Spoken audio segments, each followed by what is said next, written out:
And welcome to Sunday Live, number 164. What's up, people? Nice to see y'all. I still have my camera kind of in a funny place here, so bear with me. It's over here, and I'm looking at it now, but I need to look over here to look at the chat. And I don't know what I can do about that, because I can't put the camera in the middle of the screen. What do people do about this stuff? I tried it on top, but that was weird, too. I don't know. It is what it is.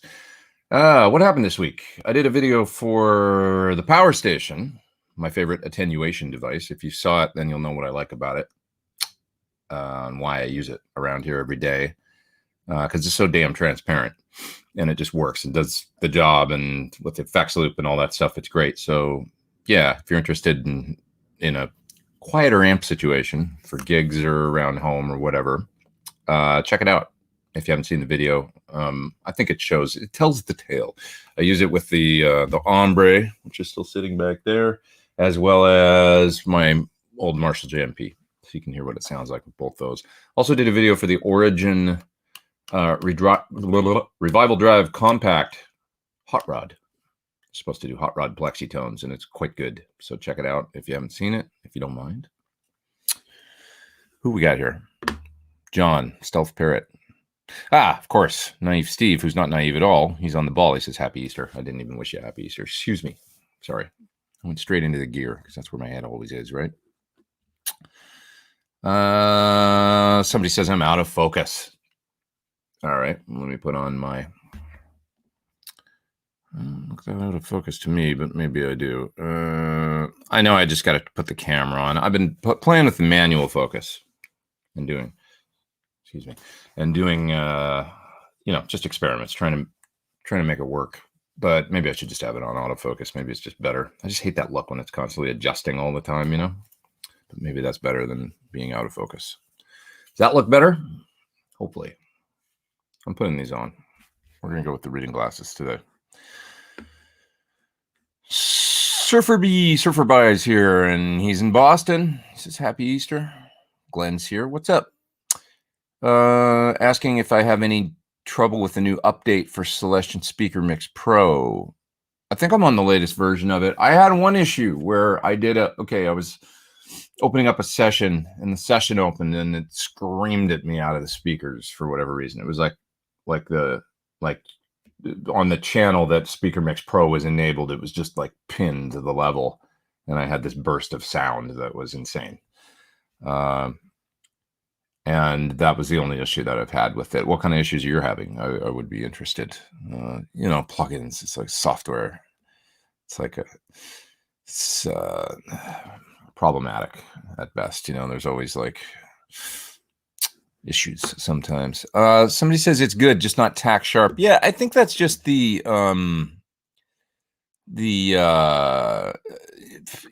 streaming or whatever, because it looks super sharp to me here. Where I'm back on focus on the camera now, it looks great to me. So that tells me it's just probably something to do with,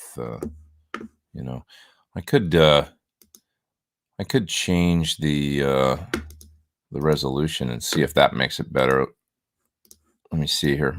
I'll just do it really quick. It's going to go off for a second, come back on. There we go. That any better? High definition, 720p. Jesse says YouTube quality with streaming can only get so good. I think this is fine. L. Scott says looks good. Lauren, you're the arbiter of good taste around here. I'll go with your recommendation. Okay, what else happened this week? I made a video for some guitars that are most impressive, but I couldn't put it out this week. But it's coming out next week. It's for Furch guitars. Anybody ever seen Furch guitars? They're from the Czech Republic, and they sent me two really nice acoustics. One kind of like a more bass model, and then I wouldn't say bass, but it's like really a good like intermediate quality guitar. And then the other one is a very high end kind of auditorium body shape single cut situation, and it's really nice. I guess some other pearl abalone inlay, and fancy. And then they also sent me a travel guitar, and my shock was real in the video if you watch it this week when I take it out, because it looks like it's a backpack the way they send it. And I pull it out of the backpack, and it's like, oh my God, it's a guitar. It's kind of amazing.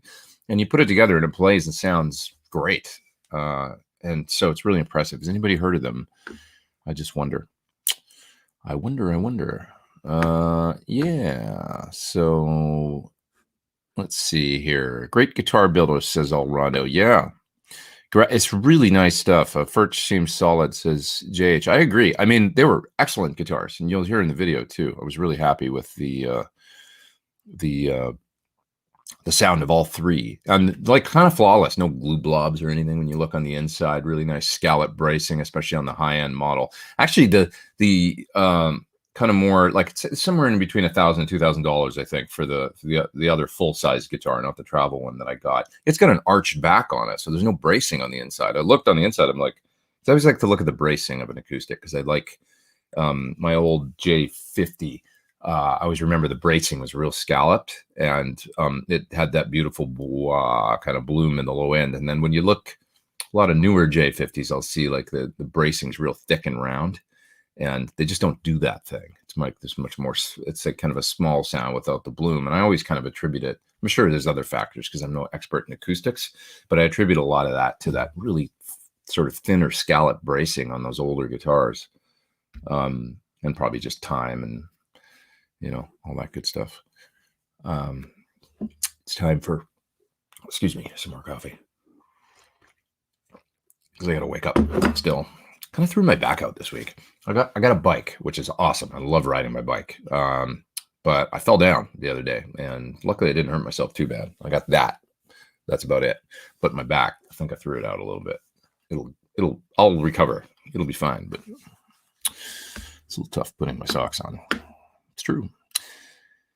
Anyone have a recommendation for me looking for a clean drive besides KOT and Klon? El Rondo, I would say that new, well, here's a good one. I just looked at the side of my desk and there was one right there. It's an old Eternity pedal. These are great. The other thing I was going to recommend was that Gladio. If you look at that, it sounds great for that. The Gladio preamp, so nice. So check out, I did a video for it recently. Patrick Miller says, if I wanted to do a stereo setup with one head and two cabs, what would I need to buy to send different effects to each cab? Different effects to each cab.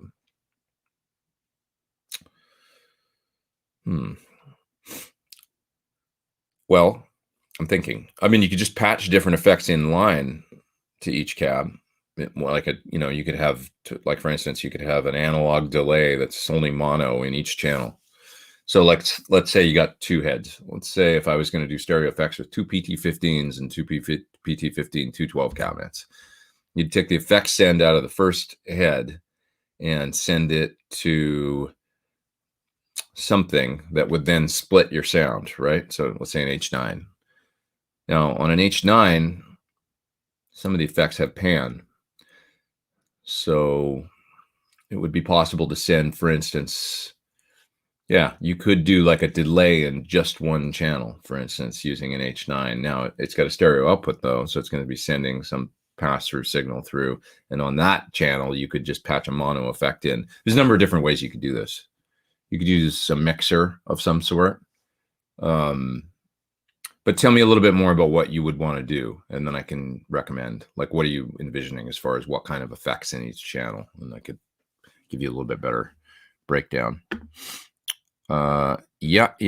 Landon Bailey says, I think I have the same Samson mic. Yeah, this is the G-Track Pro that I use to do these things, which is awesome. I've been using it since kind of almost day one of doing these live streams. Well, I guess in the beginning I was using the camera mic, which was dismal. Or not the camera, I mean the computer, internal microphone in the computer. It would probably be better on this on my iMac, but on my old laptop, it was like, you just hear the fan noise and stuff, and it's not so great. Will J Rockstar says, I am the master. Thank you for continued content. I don't know about, I do the best I can, but thank you. I appreciate it. Let's see. What else we got here? There was a quad Cortex comment or question, and I just missed it because it jumped to the end of the chat. I'm going to come back and find it. Oh, Braxall says, honestly, if I already have a Kemper, would a quad Cortex get me much further? That's a great question. I mean, like in all honesty, if you've got a Kemper stage and you've already got the floor, because let's compare apples to apples. If you've got the floor situation with the foot controller and stuff, I think, it's no, probably not. I mean, you've got a device that does really good sort of the captures or profiling already, and it's got nice built-in effects. And I think the Quad Cortex is like a different flavor of it. So would it give you more? It's like saying, well, would the Lexus whatever give me more than the Infinity something or other that I already have? Probably not. They're just two different types of, if you like the way that Lexus feels when you sit in it and drive it, and you like the features and where everything is in the car, then you go, oh, this feels better to me than my sort of equivalent. I'm not saying it's equivalent. I mean, I don't know if it is. I haven't done a direct AB of, let's say, because let's break it right down. I mean, it's the capturing thing that they both do. I haven't done like one of those tests where I directly AB the capture to the Kemper's profiling of the same thing.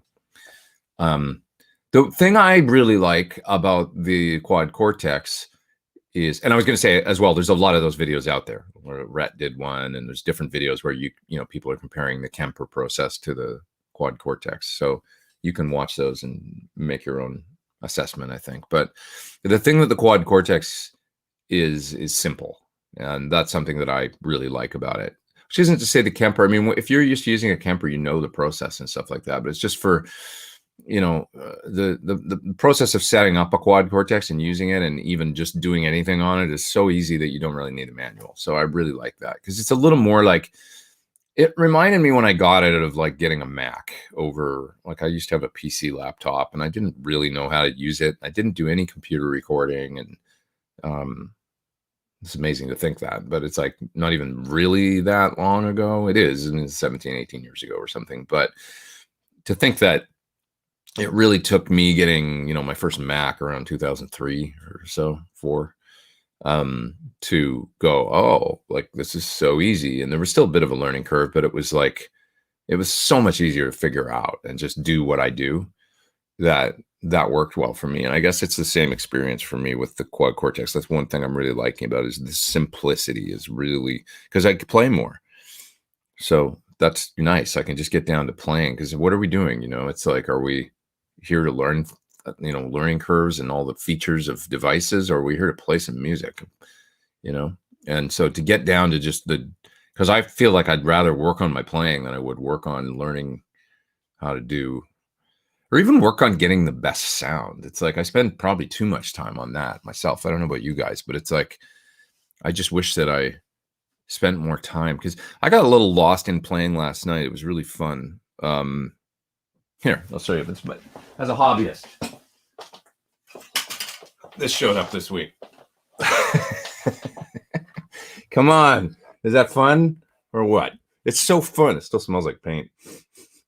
And some people are probably like, oh God, I couldn't play it because it's got the stripes and everything. It's too, you know what? This guitar, when I see it in here, when it's just sitting there, it makes me happy. I smile every time I come in the room and I see it sitting on the stand. So it's here. Mike from EVH brought it by. I was like, I got to check one of those things out. So he brought it by, and it's just fun as hell. So anyways, to sit there and just jam, because I'm a Van Halen nerd, and that's like, as a hobbyist, it's just really fun. So I set up with the Quad Cortex. I set up, by the way, it was like an internal sim. The Plexi 50 was the one that sounded right to me. And I got some of these 3 Sigma impulse responses from that company. They have a Van Halen kind of package of IRs. And I thought, I want to make just a simple setup, because, I could do the stuff with the amp and everything, do all that. But I want to make a simple setup if I'm just sitting here practicing, not using an amp, but that gets that sound as good as I can kind of get close. So I set up my pedal board MIDI into the Quad Cortex, because actually the effects in the Quad Cortex for the phaser and the flanger to get that tone aren't really quite, they're cool, like the phaser and the flanger, but there's not a direct phase 90 script kind of thing in the Quad Cortex yet. There's not a direct flanger, EVH flanger sound yet. The flanger's cool, but I tweaked it. I was like, yeah, it's not really that sound. So because I have those effects with my board, I thought, okay, I'll MIDI my board into it, and then I'll set up my board, kind of like stomp boxes, you know, with a phaser flanger and the Echoplex going into the quad Cortex with the, and I found the Plexi 50 sim does a great, like really good. I just turn everything on 10. It's like, yeah, that sounds pretty great for that sound. I did that, and then some of those 3 Sigma IRs, which are supposed to be and they don't really tell you what they made the impulse responses of, but they're Van Halen impulse responses anyway. They're supposed to be capture the first, you know, few albums tones or whatever, and they're good. And so I put them in there, did the transfer into the quad Cortex, and I set up a kind of a couple different sounds, usually one with the harmonizer for the later stuff, and then one with the just the raw kind of, you know, the earlier tones or whatever. And I set up this fun bank of sound so I can sit there and jam that stuff. And now that guitar's around here, and I can just have fun and play, you know, like, because I'm kind of, you know, eternally always, like many of us are, I guess, just I don't know. It's the hobbyist part of me, but I'm obsessed with his phrasing and how he did things and stuff. So it's fun for me to sit and jam that stuff and get inside it. And that part of me, I hope, never goes away, because that's like the little kid in me that still has a lot of fun doing that stuff.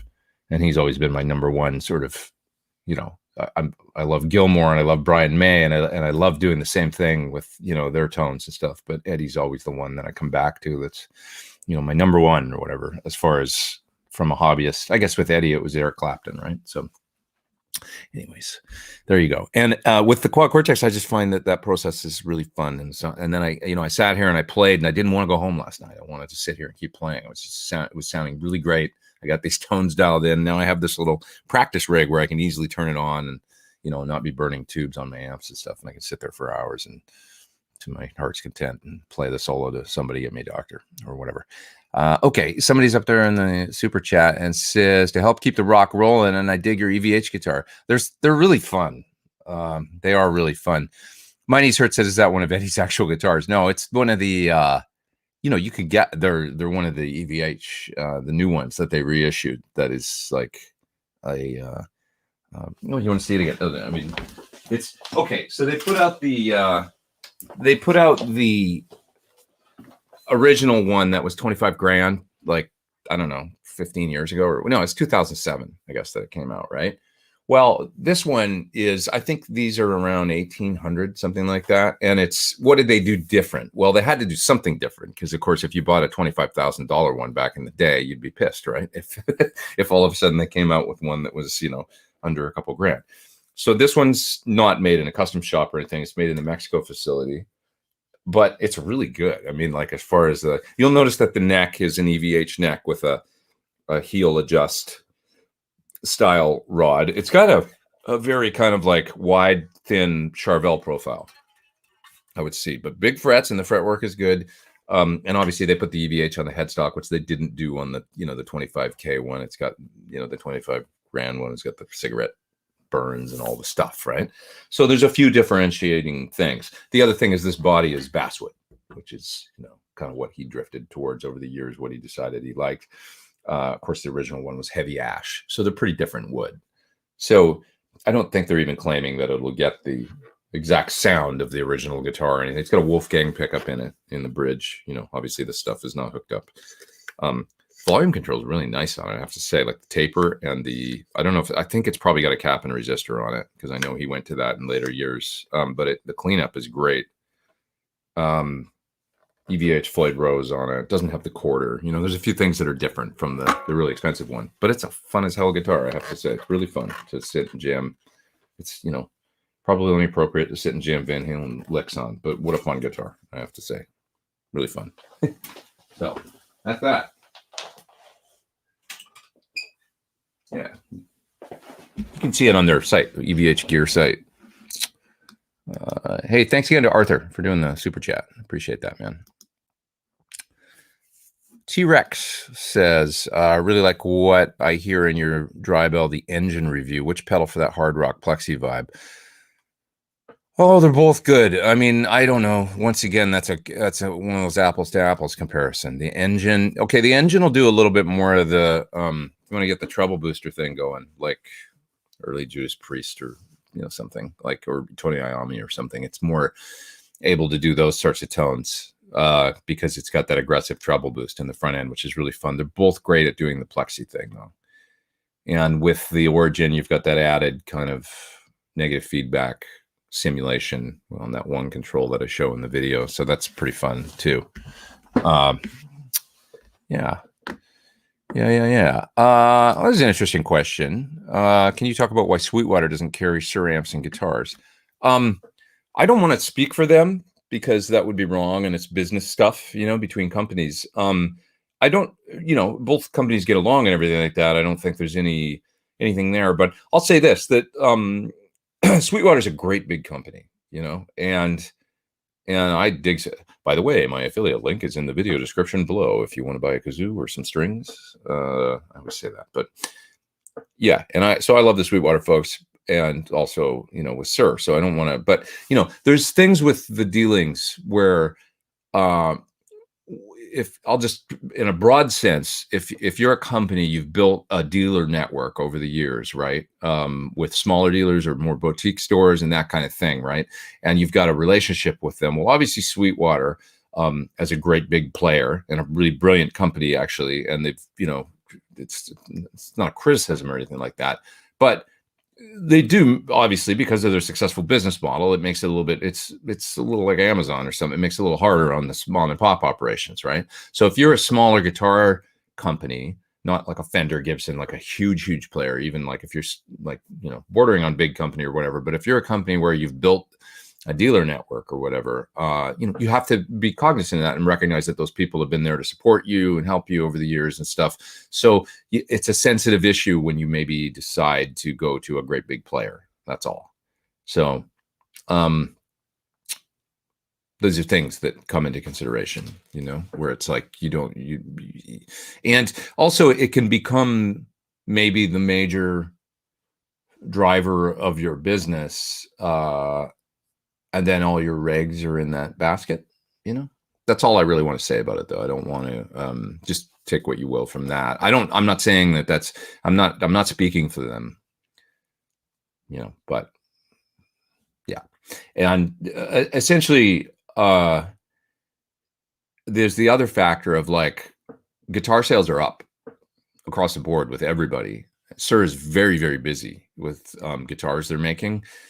And they actually really, at this point, without expanding and becoming a bigger company, and this is all quality problems, obviously, but they don't have the bandwidth, I don't think, to really do that. With what they've got, because they're a worldwide company, they sell guitars in China and Germany and all over the place, and it's not just the States, right? They're shipping all over the place, so they got all they can handle right now as far as orders and dealers, without extending their a wait time for guitars. When a dealer orders a guitar, do you really want it to go out beyond, a certain number of months that you can expect to get the guitar? Do you want it to go beyond a year? No, you don't, because dealers are going to be upset. Customers are going to be upset. So these are quality problems, right? But so you have to be, because obviously if you went to a company like Sweetwater, you'd be wanting to expand your, it'd be a huge move, and you'd have to fulfill the expectations and stuff. So I think that's a pretty good answer to that question. I think I nailed it. Zachariah up there in the super duper chat says, have you tried the new UA effects pedals yet? They seem pretty amazing. I have, and I have them here, and I'm going to make a video for them, I think, next week if I can get to it. It'll be early the following week or next week. I think next week I'm going to try and get it done. But they're really nice. I haven't had a hell of a lot of time with them because I've been doing other stuff. Just making videos for, like I said, I did a video for Furch that's coming out next week, as well as, the two that I did this week and stuff. So, but yeah, definitely video coming for the UA pedals. Although I did a little short one on my Instagram. If you want to check that out, you can see that on my IG, where I just, dial up a spring reverb and a multi-head tape echo and a really nice sounding chorus. It's like really rich. John says the Revival Drive demo sounded great. Thanks, man. I appreciate it.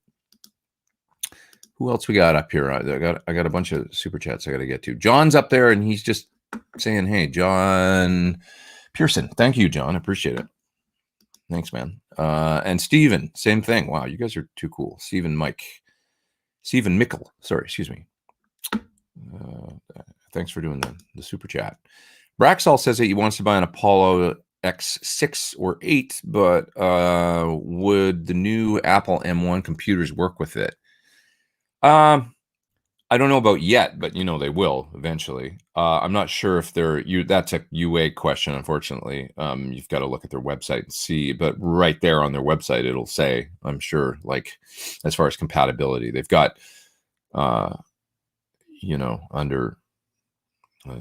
I don't know what the tab would be, but there'll be a, when you go there, there'll be something about compatibility for every device they make, and it'll say what operating system that it works with and whatnot. So it should be a pretty easy question to find the answer to on their site, I would think.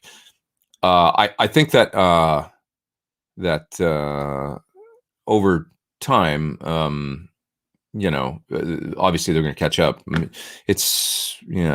Jay says, I don't think they do right now. It always takes a little while, because when you think about the number of plugins they make, and when these companies make these decisions, I can just imagine that a software company that makes third-party software, they must just be tearing their hair out going, oh, here we go. Like, they just make a whole bunch of work for them to make, the backwards compatible products work with these new, so they got to keep the software engineers busy, I guess. But it's just life. Onward. Buzz Crumhunger says, when Sir has an Indonesian product flow, they'll be at Sweetwater. Yeah, I don't really see that happening. It's an interesting thing, because this is the thing that comes up over and over again. John is really good friends with Anderson, and John's always like, kind of has this like, and I feel the same way in a way. It's like, why does a company always have to get bigger and bigger and bigger and sell more guitars? It's like Anderson's thing has always been like, he's got a shop of like somewhere between 10 and 15 people, I think. And he's like, I'm happy like at this level. Like I make as many guitars as I can make with these folks, and I keep the quality, and I make the money I need to make in order to live the lifestyle I want to live. And I guess, I think that's his kind of approach, where it's like, it doesn't have to be. Look at Dumble. He went the other way. I'm going to make 2 amps a year, and I'll just charge 75 grand each. And I think a lot of these guys, like a lot of the manufacturers, are like, maybe Dumble's got it all figured out. Like, you just sell to the customers that, you create this. Oh, maybe it's a bit of an illusion, but if the demand is there and you could do it, like, imagine you could just work alone and make 2 amps a year or 3 amps a year, and and have, I mean, it's kind of brilliant. Work less, make more. I don't know. I don't think like I don't see the Indonesian, not that there's anything wrong with guitars from over there, but you are getting into that thing where it's like, you're creating instruments that are lower priced, and you're upping your volume and all that, but you're also creating more work and headaches for yourself. You got to remember, John's in his mid-60s, like, and he also says, if I did that, I wouldn't want to do it. I wouldn't want to be in the game, because what he really enjoys is being hands-on. He likes being there around all the stuff. He likes to oversee everything and look at the guitars and kind of, I see him every time I go out there. The guys from the shop are bringing him guitars to examine, like a guitar, I'll have a little thing with, fret end or something. And they're always bringing it to him to see. And he's like, okay, just take it back and do this, and then it'll be good, or like a finished thing, or they're constantly bringing him the stuff. If it's overseas, it's gone. It's out of your hands, and you're never going to have that level. And I think he really enjoys that. That's not like a pain in the ass for him. That's something that he loves to do. So that's the part he loves. So why would he, just to make more money and make more headaches, So we've got a couple more super chats. Thank you, guys. Doug Dog 360 says, love your content. I'm waiting for my quad Cortex, but in the meantime, are you planning on sharing your presets or captures? If I was going to do that, I would probably do something official with them, like ask them what, maybe, I saw there's some people online doing that, like Rabia and stuff.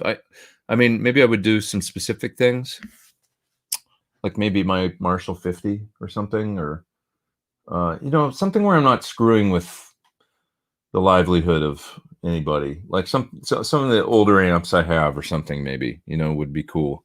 Like my Marshall or something. Maybe that's the way to do it. My old King Royale that's like, 20 years old sitting up there. Maybe something along those lines would be good. Because I still have this thing about the copying amps and then putting them in the thing. And, I have mixed feelings about it. I know it's the wave of the future and all that. We've got 466 people online. It's great to have you all here. Happy Easter to you. J-Dub is up there in the super duper chat. And he says, first time. Wow, man. Thanks for doing the super chat. I appreciate it. And you're way too kind and great to have you here. What is my take on Kemper Helix being able to cut through the mix live when with others playing tube amps? My experience is that they get lost. The thing that I found really helpful was when I was doing an Ac30 rig to use on tour, which was the first time, I'd attempted it. I was going to take it. I was with Melissa Etheridge. It's not really somebody you'd think like amp modeling, although she ended up using the Ac30 down the road years later, or maybe a Kemper too. I can't remember, but just to kind of save money on shipping gear and stuff. But anyways, I digress. I mean, it's sort of a classic tones kind of rootsy gig, right? And we were going to go to Europe and do a couple weeks. This was for the Fearless Love album tour. We were going to go to Europe to do a couple weeks of promo. We also had to go to New York and do about 5 TV shows over a 2-day period, and some promo. And I'm like, okay, what am I going to take? Like, because I don't really want to rent. It was a thing where when we were going to Europe, we weren't going to be able to bring any gear. It's like, okay, we got to rent backline, so you can maybe bring a couple guitars and that's it, and maybe pedal board and that's it. So I was like, what am I going to do? So I thought, let's try and do the Ac30 thing. See what we were on in-ears anyway. It's an in-ear gig, so I thought, okay. So here's what I did. I set up my Ac30 with my full touring rig because we were rehearsing for the main US tour at the same time, getting ready to go. And we were going to come back and go on the tour in US, and then I could have my full rig, which was huge at the time. It was a 12-space rack, 412 cabinet, 2 112s for wet, like a big wet, dry, wet rig. So what I did was I took my rack and my amp and everything home, and I ran the stereo outs. I don't want to get into all the details, but I ran stereo outs in my interface of my full rig. And then I pulled up some speaker simulation IRs and on 2 channels in Logic. And then I plugged in the Ac30 2 channels. And what I did is all my presets that I was using that I'd put together ever since her audition, and then also to start the tour and everything, and then the presets I'd made for her gig or whatever, I hooked up an AB box, my guitar. One side went to the Ac30 and the other side went to my full rig. And then I had all the channels open in Logic, and I could just AB the Ac30 with the real rig. And I went back and forth and tried to match the tones as close as I could. So by trying to match the Ac30 to the real rig, I think I got much closer than I would if I had just done it sitting there without any reference of tone. Because I find referencing what real stuff sounds like, if you're trying to get the real sounds, is really important. So the overall EQ character and the sounds of the speaker sim. And so the other thing I did was I limited myself in the Ac30 to only the amp sounds that I was using in the real rig. So I found the amps that were the closest to A being the 3 channels. It was original CAA PT100 back then that I was using. So I used, I found a Marshall I liked, a Fender-y sound I liked, and then a, boosted Marshall-y sound I liked. And that was it. And then as far as the speaker sims, I went with one, probably greenbacks and a 412. I don't remember what I used, but some kind of greenback IR. And by limiting myself that way, it was like I was trying to match my real rig really close. I'm going to miss a super chat here, so I'm going to come back and just tell you what happened after I answer this one. Richard Garcia says, I'm a super strat guy feeling the itch for a 24.75 scale, Gibson scale, but I always just go to 2 hum S-type. How to get that Les Paul grunt on an S-type, in your opinion? Hey, that's what we made the Pete Thorn signature for. I mean, it's kind of supposed to be that hybrid, really. But you are going to notice that no matter what, on a 2 humbucker setup, even on an all mahogany guitar with, like my guitar is mahogany neck, it's a bolt-on neck, but it's all Les Paul woods, basically. Still with the 25 scale, you still get that snap that is sort of Fender-y. So it's a hybrid kind of cross sound thing. There is something about a 24.75 scale, a Gibson scale, that has a certain sound. It's just like a Jaguar. It doesn't sound like a Strat. It's its own thing. Here you got this basically Fender guitar, but short scale, and it's got a different sound, or a Mustang or something. They don't sound like any other Gibson. I know I just missed another super chat. I'm going to find it. Do I know what kind of wood EVH's main Kramer was made of? Mickle is pronounced Michael. Oh, my mom's idea. Got it. Poplar. It was Poplar, I do believe. That's what I've heard always. And I saw somebody reference that recently. So I think it was made out of Poplar. And I think at that point he was getting the guitars with either JBs or 59s. He was just those 5150 Kramers. He was getting in a little bit more of just these are my tools kind of, state of mind. There was a little bit less during that period. Well, he got some great sounds, but he was playing the Steinberger too sometimes. I mean, there was a lot more of just like a whatever. It's just a tool sort of approach, I think, and I think there were Duncan pickups kind of off the shelf, as I understand it. I know recently Steve from DiMarzio saw that 5150 guitar and said that the pickup in the guitar was a damaged JB when he saw it, the 5150. I'm not saying he saw it recently. I'm saying he recently related the story of back when they made the original EVH Music Man. They looked at that guitar and copied the neck shape, and also had Steve look at the pickup, the DiMarzio guys, so supposedly it was a damaged JB that was in the guitar, and I'd heard that he was using either 59s or JBs, just kind of at that point. Yeah. Okay, so anyways, coming back a little bit to just how to get modelers to cut was the original question from JDub. And I think that the key is to always reference what a real amp sounds like as much as you can. And then in that sense, you're trying to kind of recreate the real thing. Now, I've had great success with this because I'll tell you what, I did the same thing actually a few years ago when I came up with a backup rig for Tyoshi Nagabuchi over in Japan. There was a couple gear issues on gigs, not with my gear, it was actually with Ichiro, the other guitar player, but they got a little scared about like problems, and we were like, what can we do for backup? And I was in touch with Matt at Line 6, and I said, let's see if we can get a couple helixes for backup. So he was very gracious and got us over a couple helixes to use for the tour. And I set them up in the same way, where I kind of went at it to recreate my real live rig, and Ichiro did the same thing with his, I think. And when I went and stood out front in the PA, I remember standing out there with the crew chief and A-being between the Helix and my real rig. And it was so damn close, to be honest, with the way that we dialed it in. I used the same kind of cabinet simulation. That's a huge one that I was using in my real rig. So a 212 with Creamback H75 speakers and a 57 on it. That's what we were using. I had a stereo rig, 257s on the two cabinets. Well, that's what I used in the Helix. Exact same thing. I didn't do a 2-mic blend or anything. I did a 157. I think it was the balance position or dark position from Celestion that I picked for the mic. And when we A-B'd in the PA, with the band playing and everything, and I went and stood and listened myself out on the floor in front of the PA in the arena at this one place. And I remember Omori, the crew chief, was like, well, he's like, wow, that's really good. Like, it sounds really close. It sounded a little different. There was a little more like a compressed thing to the sound or something, but the basic tone was there. And yes, it cut through the PA the same, So that's my number one recommendation. Ronnie Ward says no amp is worth $75K. But, the market drives what things are worth, right? You could say that about a Les Paul, a Burst. But Joe Bonamassa would argue with you, John Mayer or Eric Clapton would argue with you about the Dumbo, because they buy them, So it's what the market will bear. If there's only one made a year or two made a year, it's a luxury item, no different than a Lamborghini or some kind of crazy, high-end handbag or like whatever, that people pay money for. There's always folks out there that'll pay for certain things, and they're worth what people will pay. There's a degree of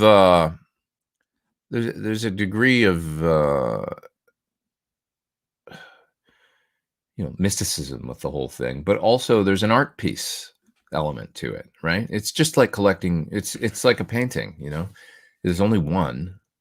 So if somebody's willing to pay that for it, or if two people are willing to pay that for it, maybe drive up the price. Well, that's all you need to discern what something's worth.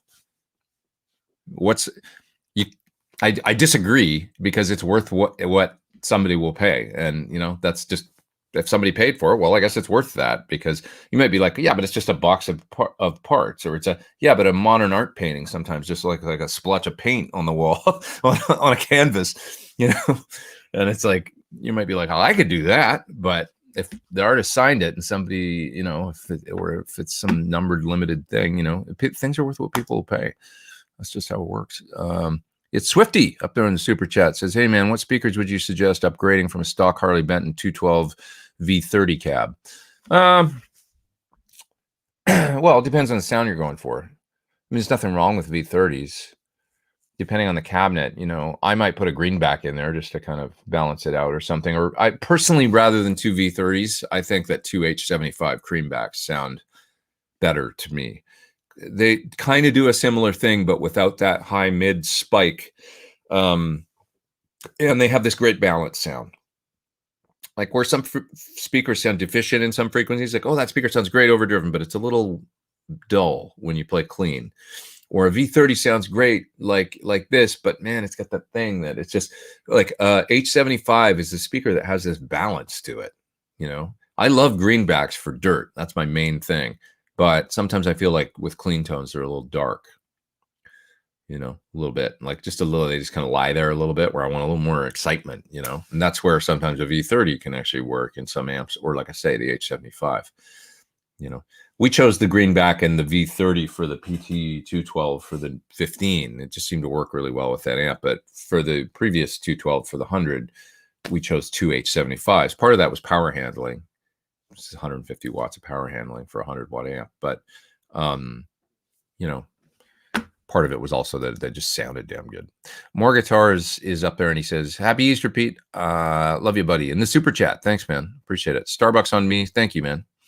For your wisdom and advice. Thank you for your wisdom and advice to hack guitar players like myself. Hey, man, I'm a hack too, but I've got y'all fooled. You all come back here every week. No, I do the best I can, honestly, and I'm glad you're here, and I aim to help if I can, because I enjoy this. Lauren says, would you really want to see Bonamassa on stage with a $350 Epiphone Les Paul? 75K amps are for 75K players. It's there's a place for everything. I don't know. I mean, I don't know, man. I mean, it's money in the bank is the other thing, because when other people are willing to pay for it, for somebody like Bonamassa or Mayor or folks that can afford such things, someday they can liquidate those things and they'll get their money back. It's not wasted money. It's money in the bank that is something that you can use. You're making an investment into something that, unless you break it or something by accident, but you're making an investment into something that you can actually use. And that makes a lot of sense to me as a guitar player. It's fun. You're making an investment that you can have fun with. So that's pretty cool. Michael says, my next guitar will be your Sir Signature model. Saving up right now. Ah, man. I love my signature guitar. I do. There it is. Let's just hold it. This red one, for whatever reason, has become kind of my number one squeeze, although I love them all. But this one is the, I don't know. I just really enjoy this one. It's the one I have always loved red guitars, though. My mom, God bless her, when I was a kid and I got my first guitar, I got a Hondo. You see it on the cover of Guitar Nerd. Hondo Strat, and it's a blue one. And I love blue guitars too. But I secretly wished she'd gotten the red one, because there was two on the wall. I remember when, because I was going to look at guitars with her and stuff before Christmas that year, And there was a candy apple red and a kind of a sort of a, I don't even know what the blue was. It's kind of a light color blue, sort of looked like this or something. Lighter than that, but anyways, metallic blue, and that's the one that she got me. And I just love the candy apple red Strats for whatever reason. There's something about a candy apple red Strat that always knocked me out. So I guess I love red guitars. I do. What else we got here? Ian says, I saw a Sir Aura listed for over 10K on Reverb. Well, they're so limited once again.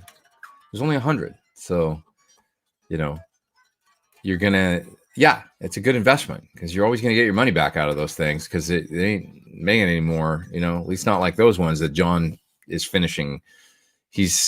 I think there's, you know, a few more for him to finish, like 3 or 4 or something, and then he's done with them. You know, it's taken a long time, but each one got his personal attention, you know, to the frets and to the, well, everything, man. I mean, like, you know, he's obsessive with the quality of those things. So anyways, yeah, Michael Berry says 900 square foot house should not be sold for $750K in LA, but that's what they go for. And I can support you in that and tell you that that is true.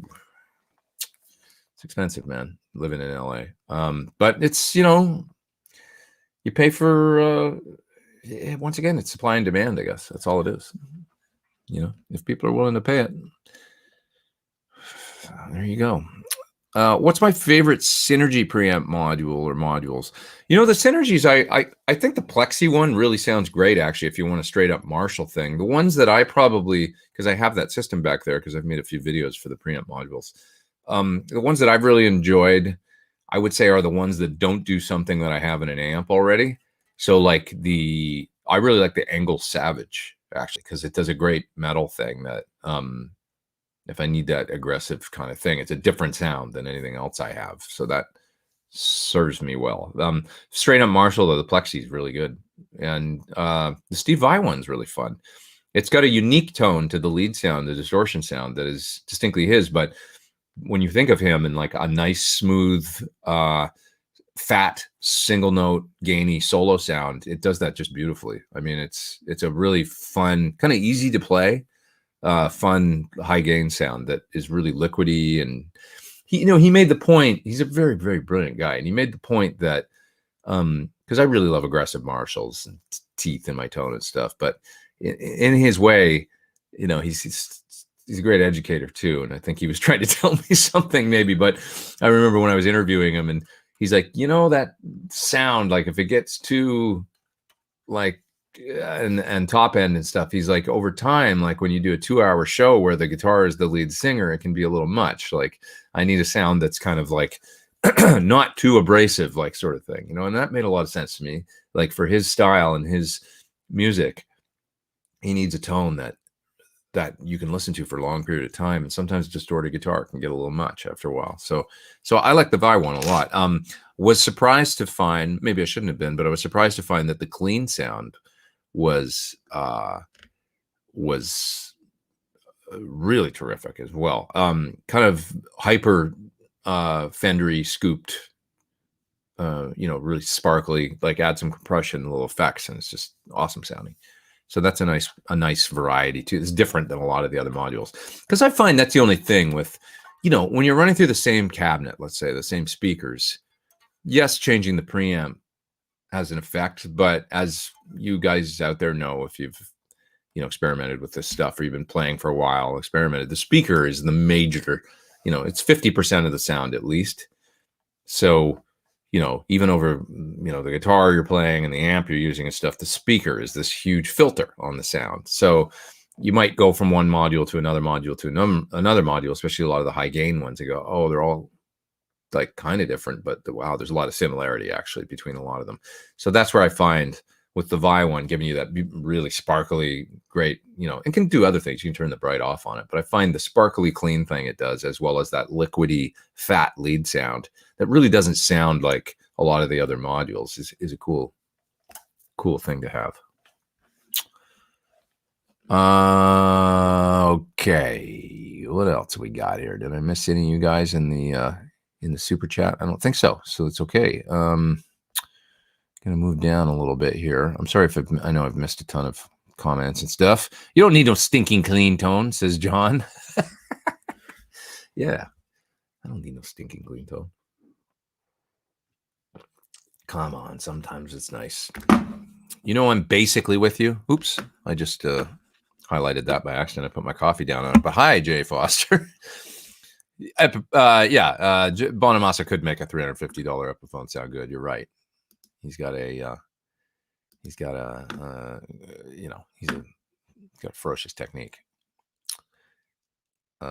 Mike Lando on a Fender DeVille trumps most. He does. It's not about them. I mean, come on, it's Mike. You know, he's Mike.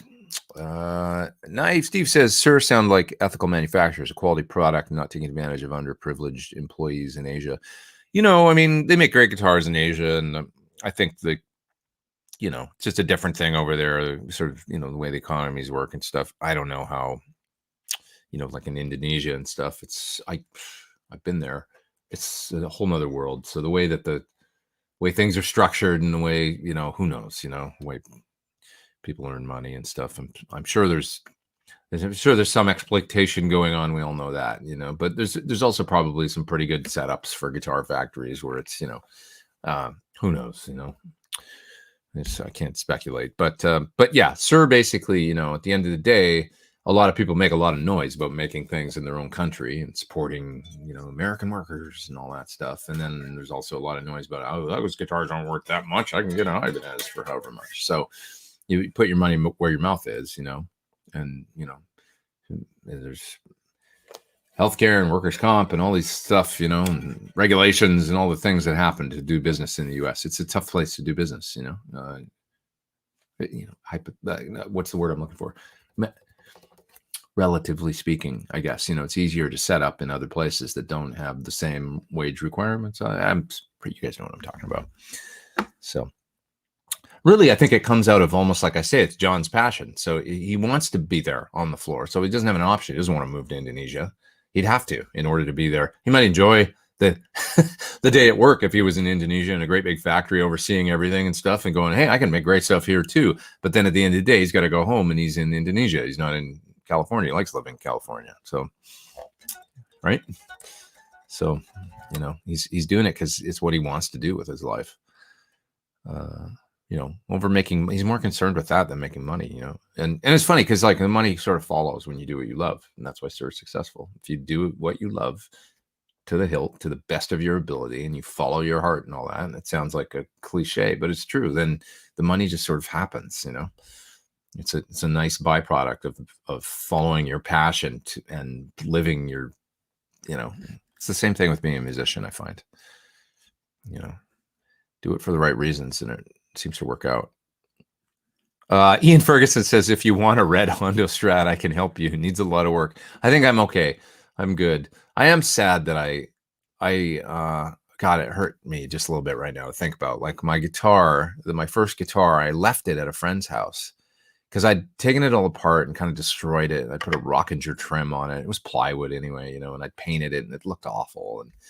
And it was the last time I saw it, it was in a friend's basement in a box, like just in pieces. And I was just, and I'd moved on to other things. And that hurts me now when I think about that. That's what I did with that first guitar that my mom went and bought me. Oh. It sucks. I don't like that feeling. Like, I want to have that guitar back, and like treat it like, hey, this is where it all started, But when you're 13, your first guitar that you got when you're 10 was just a piece of shit or whatever, I'd moved on. I wanted a Kramer then or whatever, Yeah.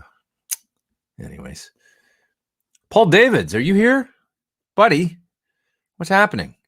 God, I've been watching some of your videos recently. Your video, Paul, on acoustic guitar, like you kind of were, I mean, it's a degree of promotion, I guess, but for your new acoustic guitar course and how to play better acoustic guitar, to get folks to, I want to go sign up for your acoustic guitar course after watching it. It's so great on, you discover, you start off with the cowboy chords and then you move on to this and you move on to the next thing. And then you discover Travis picking, then you discover, and you demonstrated all so brilliantly that it was like, all the playing examples are so great that it was like, I want to go learn this stuff that you're playing, and the guitar is recorded so beautifully and the way that you film it all is so great. So anyways, I miss you and I hope I get to get over there and see you again soon. But folks, you should check out Paul's, his new acoustic guitar course. Looks really brilliant, as well as his, well, I don't know, you do it your next level, man. So it's nice to see you here. What else we got here? Just going to go ask the wife if we can use the savings to buy a dumbbell. It's a good investment. You might do better in the long run. Tell her that. Show her examples of how the amps used to cost $3 or $4 grand and now they sell for 75, 20 years later. It's true. Train wrecks, the same thing. James Bell, up there in the super chat. He's in the UK. And he says, I resurrected my Sir Alt T today, having not picked it up for a year. Why did I leave it like that? I know. See, that's what I'm saying. I feel guilty when I leave the guitars in boxes and things and pieces. Amazingly versatile. Never left a guitar on the shelf too long, or ever left a guitar on the shelf too long and then wondered why. Yeah, I do. I mean, like I do that with my Yaron Les Paul sometimes because it's one of my favorite guitars, and sometimes I just don't use it for a month, and then like I'll pick it up and go, God, this guitar is so cool. Like, you know, yeah, I definitely do that. I know exactly what you're talking about, James. It's nice to visit them every now and then and make sure that they feel loved and appreciated. We got 598 people online, folks. Great to see you all here. Happy Easter to you. Any rumor updates on a PT100 signature drive pedal? Maybe using FETs? Well,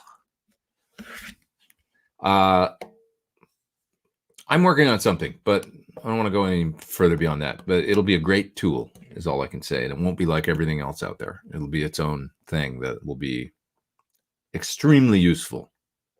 So, stuff's coming.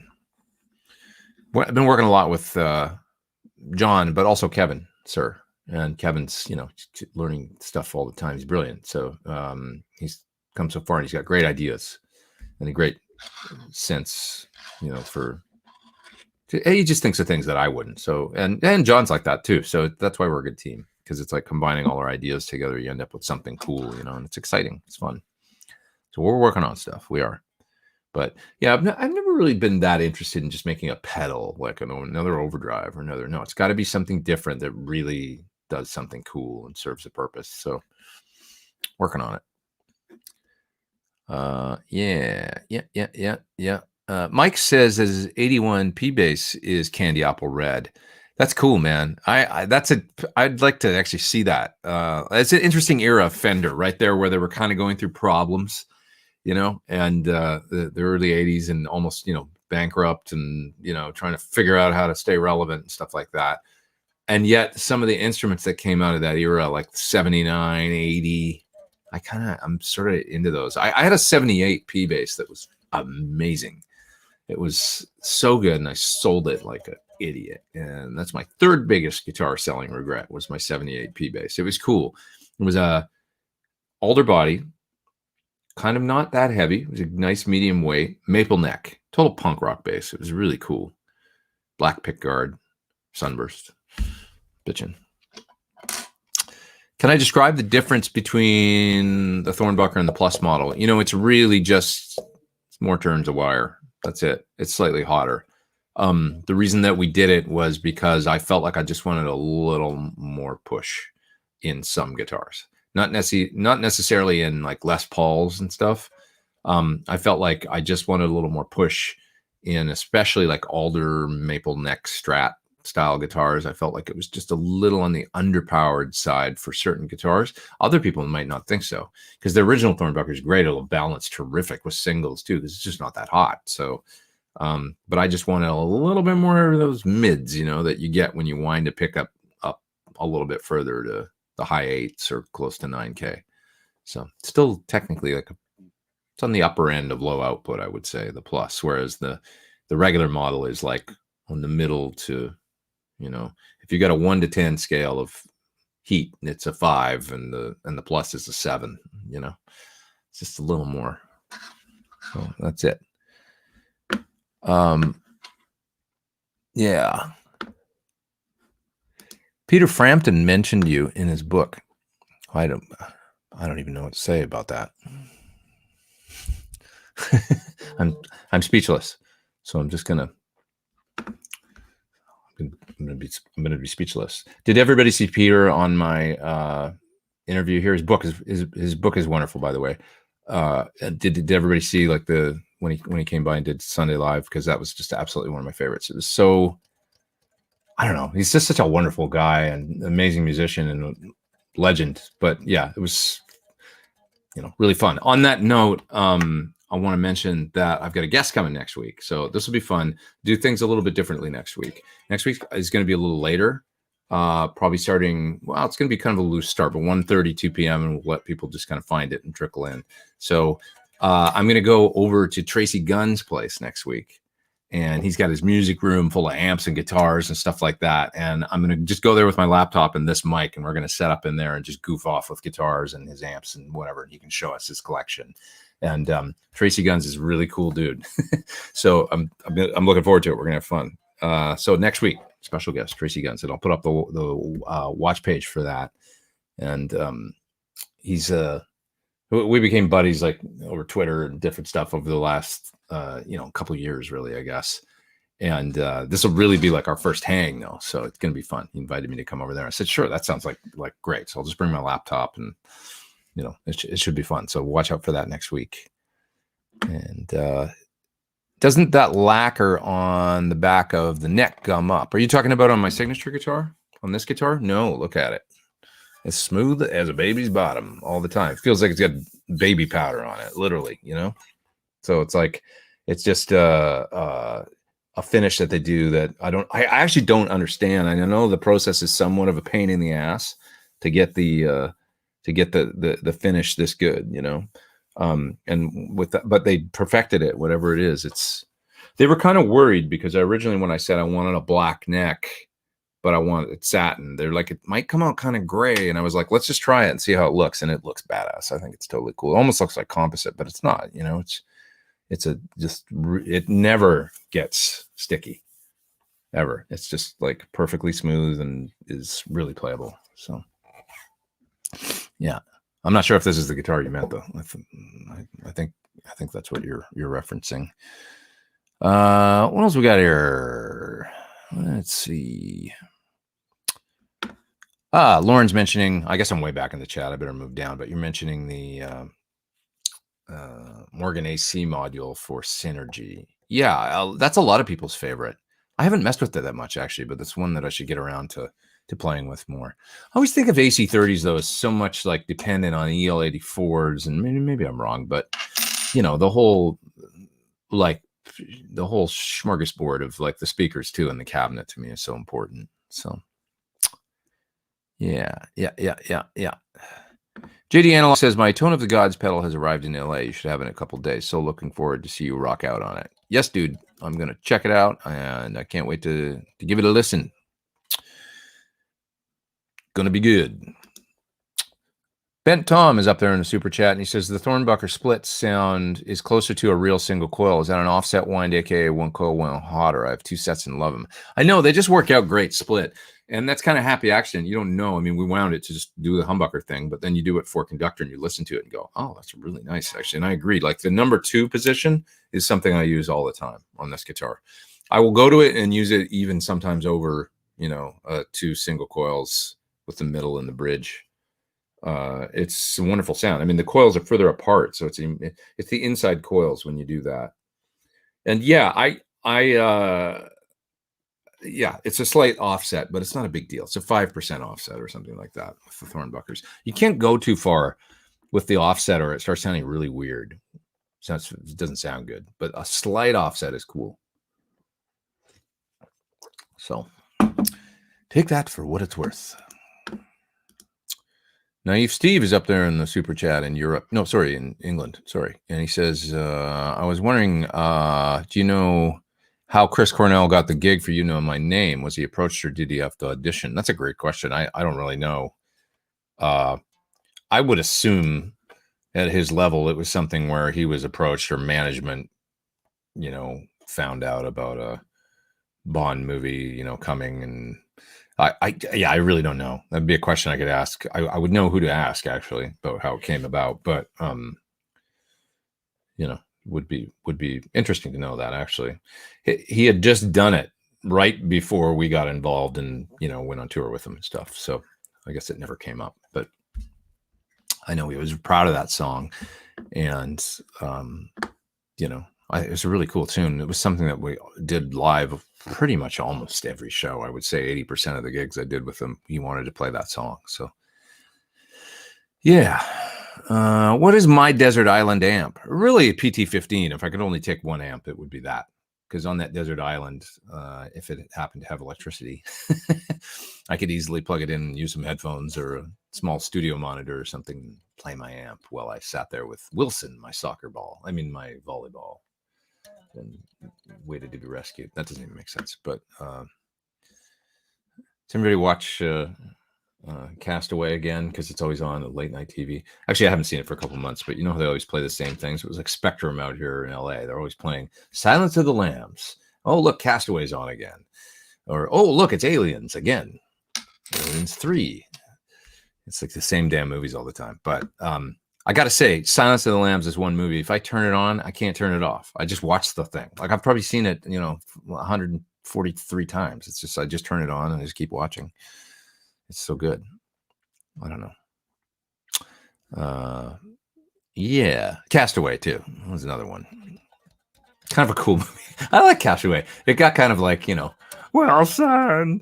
It got kind of like, panned a little bit like when it came out, but I like the idea of it. I like the idea of him at the end standing at the crossroads of the streets, and it's like your life from here on out starts today, right? I like that. I don't know. It's like you can go any which way, and life's a box of chocolates. You never know what you're going to get.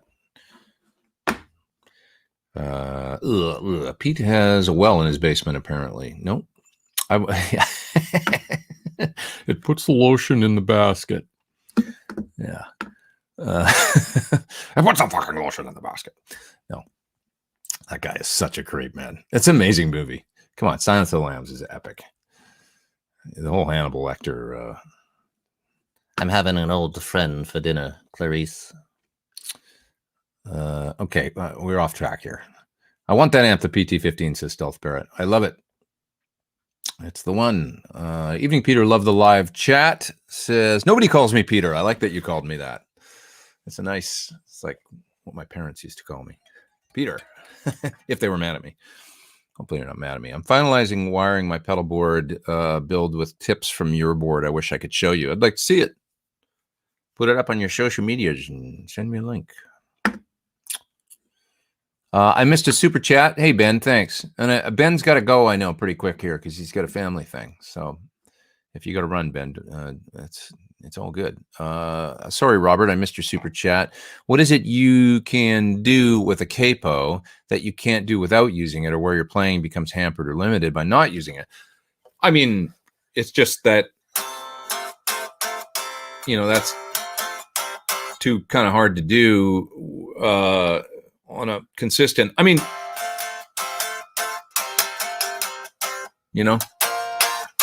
you can do stuff with the capo where you can just, because okay, that's a great example. Like if I did this,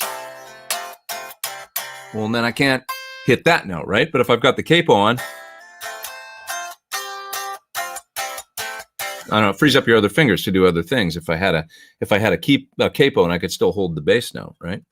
I mean, it basically lets you do your cowboy chords in any position and lets you play like in a more familiar way. Why am I looking over there? I'm supposed to be looking here.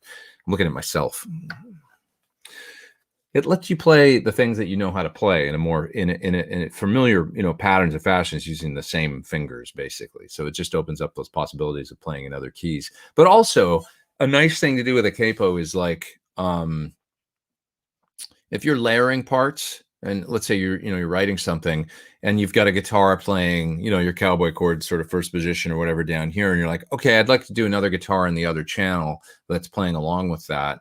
But what if I put a capo on the 7th fret and then I play the upper voicings up here? And now you've got this color where it's spread, it's less linear sounding and kind of the same or whatever in each speaker. And you've got it just is like, the colors of the rainbow. I don't know. It just opens up possibilities for playing in different positions, But when we think about great capo songs, like Here Comes the Sun, that chimey, beautiful sound of doing it up there there's no way he could have played those voicings in the way that he played it without, and that was where it fit in the key of his voice and, or whatever, with the, I don't know, you need to put the capo there in order to get the song to sound like that, or it just never, you can't get the music to sound the same.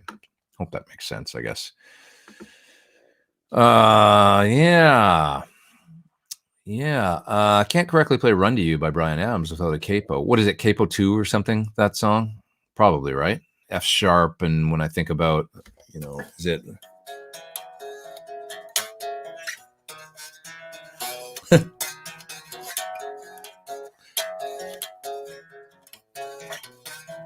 Right, it must be that, right? Or is it first fret?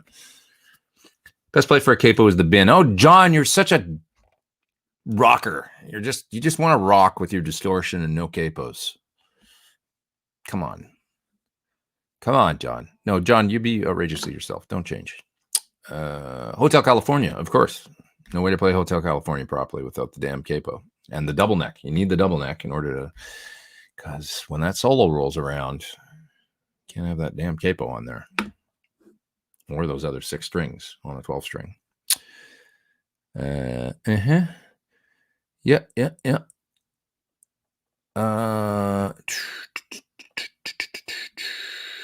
Okay, what else?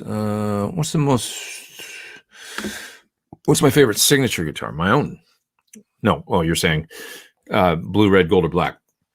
Are they different in feel? No, they're all identical in feel, but this is the one that I use the most for whatever reason. My gold one still has a 510 on it, and I love my gold one, but I'd love to get the new bridge. So I've got because it's just a big part of what I do now is this bridge. I love it. Yeah. So, but there's something about the red one that I just love because I was talking about it earlier. I've always loved red guitars. I've always had a thing for candy apple red. This isn't candy apple. This is actually called garnet red, and it's a car color that I found online. I searched like metallic paint, found this color, and showed it to Sir, and they said, well, we'll just get that paint. And they got the paint, they painted the guitar, and that's this guitar, actually. This was the very first garnet red one that was made, so it worked out good. And I'm embarrassed because it's got fingerprints all over it, and I need to clean it up. Have I tried the Neural DSP Nolly archetype? I haven't. That's from Oz. I haven't tried that particular one. I got to go through and try some more of the Neural DSP plugins. But the Gojira is awesome. I have that. I use the Dark Glass bass plugin all the time now, and it sounds so cool. And then some of the other ones, maybe I'll spend a few minutes today going through some of the other ones and trying them, because I'd like to try the Corey Wong one as well, and all the different ones. So with your distortion and no capos. That's right. I've seen Phil Kagi. Is that how you say his name? I've always wondered. I don't want to mispronounce it. Oh God, I just gotta hold on one sec. I gotta do a procedure here. Emergency contact malfunction. Oh God. You ever get a hair in your eye and it goes on if you wear lenses, it goes on your contact? It's like doubly screwed. It's a problem. I got eyelash or whatever. Okay, I think I'm all right. What else we got here? Do you run all those amps just to keep the filter caps in shape? Says OGUK. I mean, yeah, I use them all. I mean, I think within has anybody noticed the BBE sitting there? Yeah, there was one here at the studio, and I had to plug it in. And anybody remember the BBE? I had to plug it in and try it because I remember them being kind of cool back in the day. And sure enough, it's pretty cool. Actually, you put it in the effect loop, and it just makes your amp sound a little more metal. It actually kind of like it clarifies the mid range and sort of reduces it, and you get somewhat of a scoop. But it also just kind of like when you turn it off, you're like, oh, like it's kind of cool playing with it. It tightens up any amp. Like a JCM 800 or something with one of those in the loop is a cool sound. It's actually pretty neat for rock, for clarity, and you want to tighten it up. And how JCM 800 can be a little like, kind of like just a little bloated or something sounding when they get dirty. Kind of cool. It's a thing. I had to try it. Would I use it all the time? No. With your money and your cocaine. That's right, my knees hurt. Yeah. What's that Tom Petty? How's it go?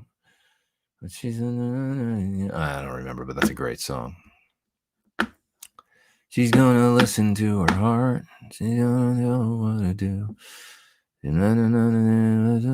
Okay, never mind. Something indie guitarist with tellies and capos. That's right, Malcolm. Is it a compressor, says Stealth Parrot? You know, I don't know what the BB process is, but it was some sort of thing. They used to say it aligns all the frequencies or something. But the effect is kind of like, it's not a compressor. It's more like an EQ, if anything. But it just has an effect where it sort of sounds like you're tightening the mids and tightening the tone a bit and maybe scooping the mids a bit. So if your sound's a little bit sloppy or kind of mid, it sounds like a little more razor sharp and a little more clear when you turn it on. You can vary it, you can mix it in, and so it's kind of neat actually. It aligns the planets, says Erica. That's right. That's exactly what it does. It aligns your chakra. It aligns your tonal chakras. That's exactly what happens. Yeah. Mike says his demo for the Neural DSP SLO 100 expires today. Got to pony up. I know you try the demos and then you're like, okay, that's the thing with plugins. They get you because they let you try it. And then if it's good, it's good. AWH Music. Music says, am I too old to learn guitar? I'm 51. No, you're never too old to learn anything. I don't think. Honestly, you're never too old to learn anything. One of these days, I'd like to buy a piano and learn how to play piano. I'll take lessons from some nice little old lady or something. She could show me how to play. I would love that. It's going to happen. It's going to happen. How do you go with latency with the neural plugins? Latency is more a byproduct of your computer and the interface you're using. And if you've got a fast enough computer, it's not really an issue, I don't find. This isn't something that I suffer from. I don't have a super high-end computer, but it's a decent iMac that, I got the iMac with the fastest video card I could get in a solid state drive and kind of the higher end processor or whatever, a 27-inch back in late, I guess it was early 2016. I got it. Still use the same computer and it works amazing. So I don't have any desire to, I suppose in another 3 or 4 years, I'll have to upgrade it or whatever, because they make them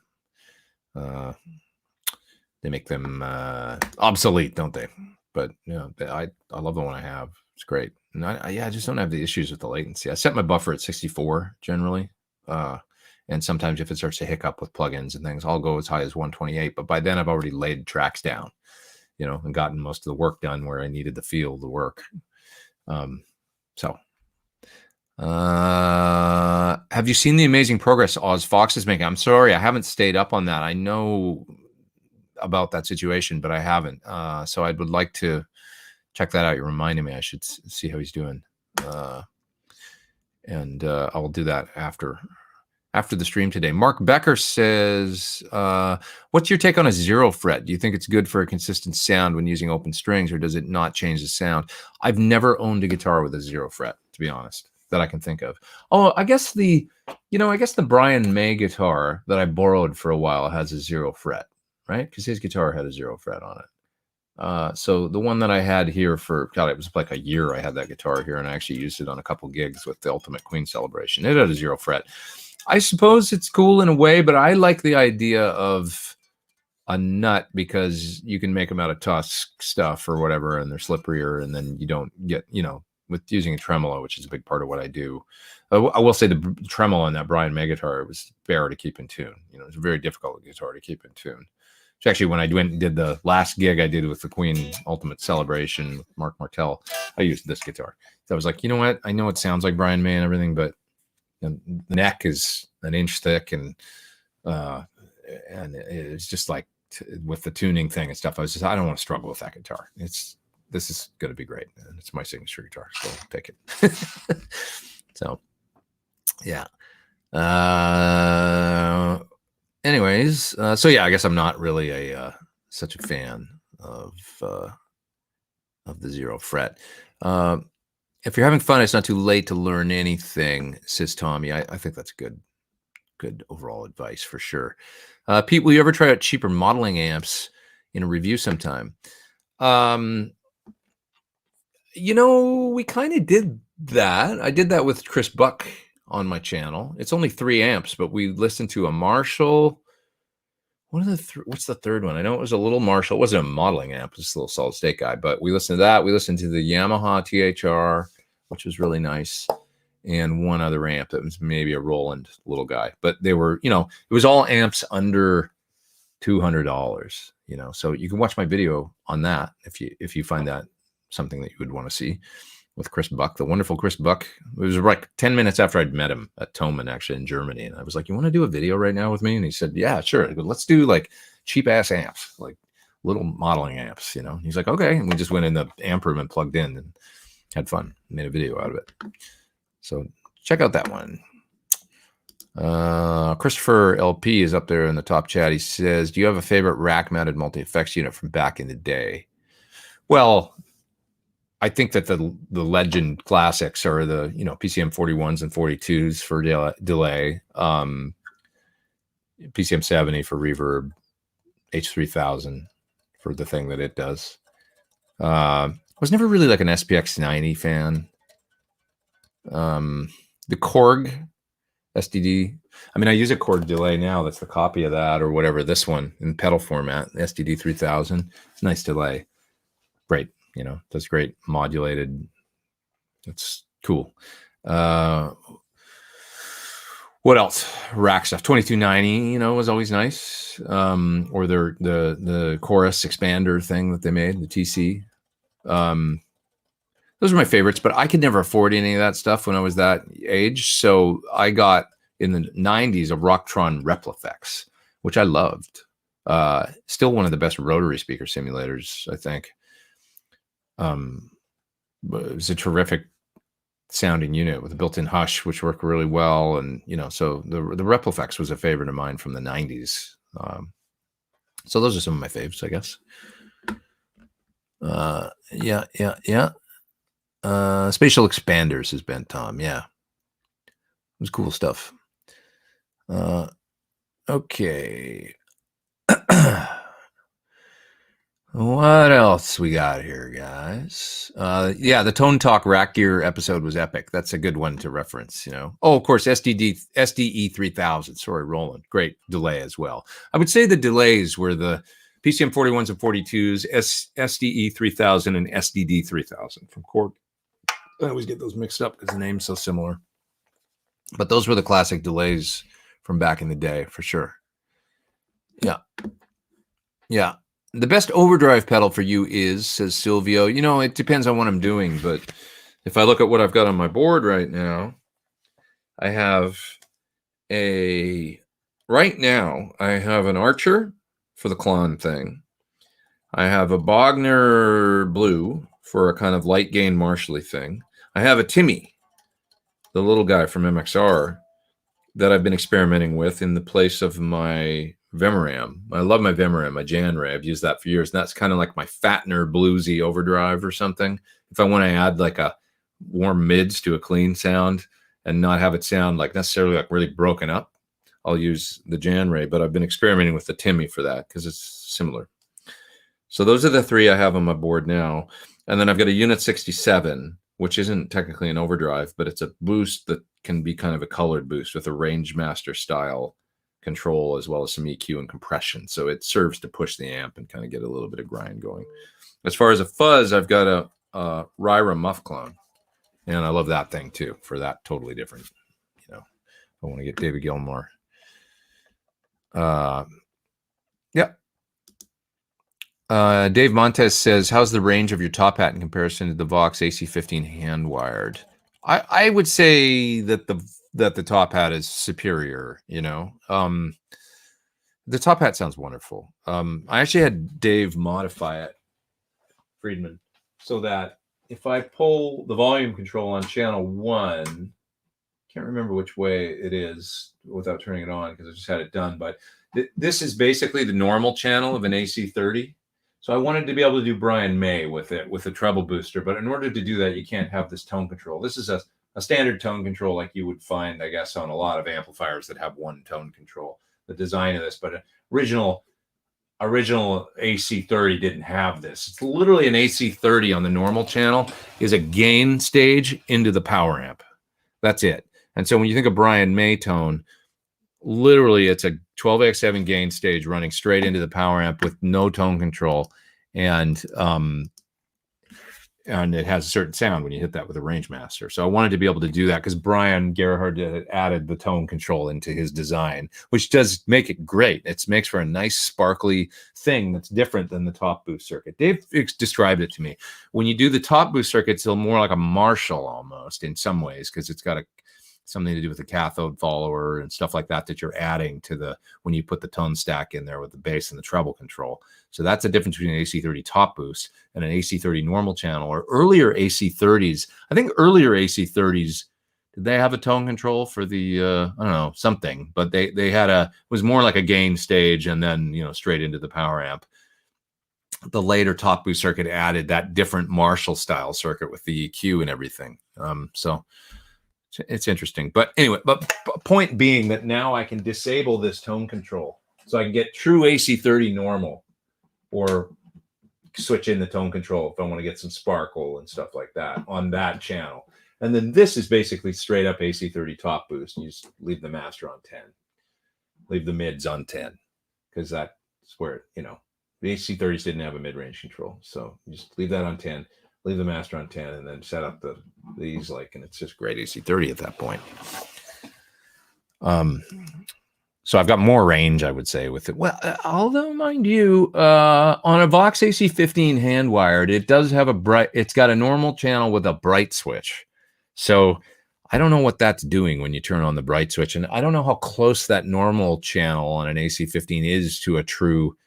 I've never looked at I couldn't look at the schematics because I don't know how to read schematics, but I have to ask an amp tech on an AC15 hand wired, an AC30 hand wired, is channel 1 like a normal channel from a vintage AC30 that just has an added bright switch? I don't know. I'm not really sure.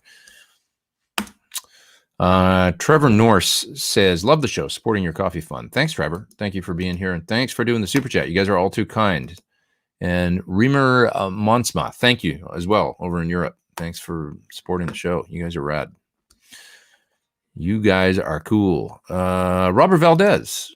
What's up, man? He says, honorable mentions this week. Muddy Waters born today in 1915. Wow, cool. Frampton Comes Alive, #1 in 76. My friend Peter. We love him. That's awesome.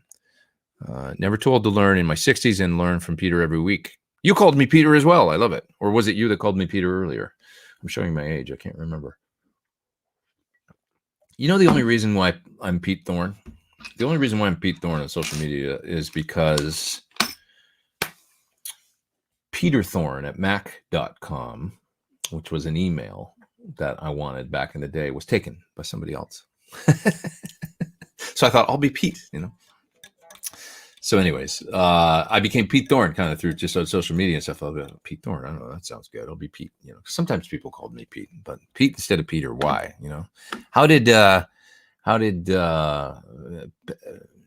Well, we don't think of Peter Frampton as Pete Frampton. We think of him as Peter Frampton, but we think of Pete Townsend as Pete Townsend, not Peter Townsend. You don't really hear that often. It's funny. It's funny. John Deshane says, just started jamming Kim Mitchell, Rock and Roll Duty.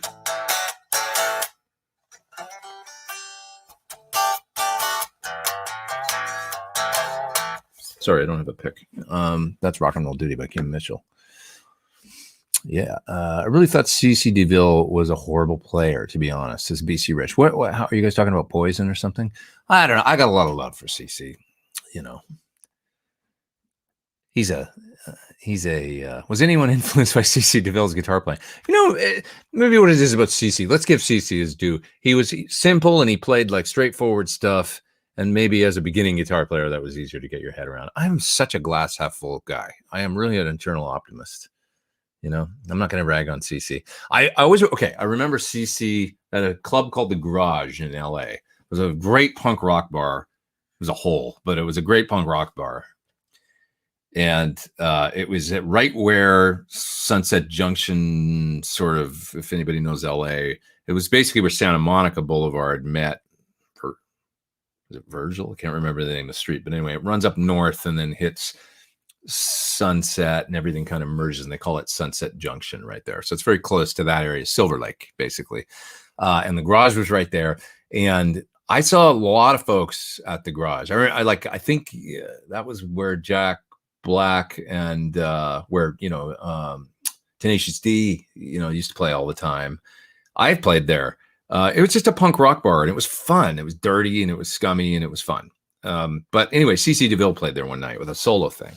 And I always remember he said afterwards, my girlfriend at the time was a bartender there and stuff, so I used to go there a lot. And I always remember CC afterwards going, you know, when you're the singer in the band, it's really hard. Like he always said, he had this voice, you know, and he was like talking about how to be the singer in a trio and play guitar and sing, he's like had a new appreciation for the singer in bands. He's like, it's really hard when you're the front person. I always remember him saying that.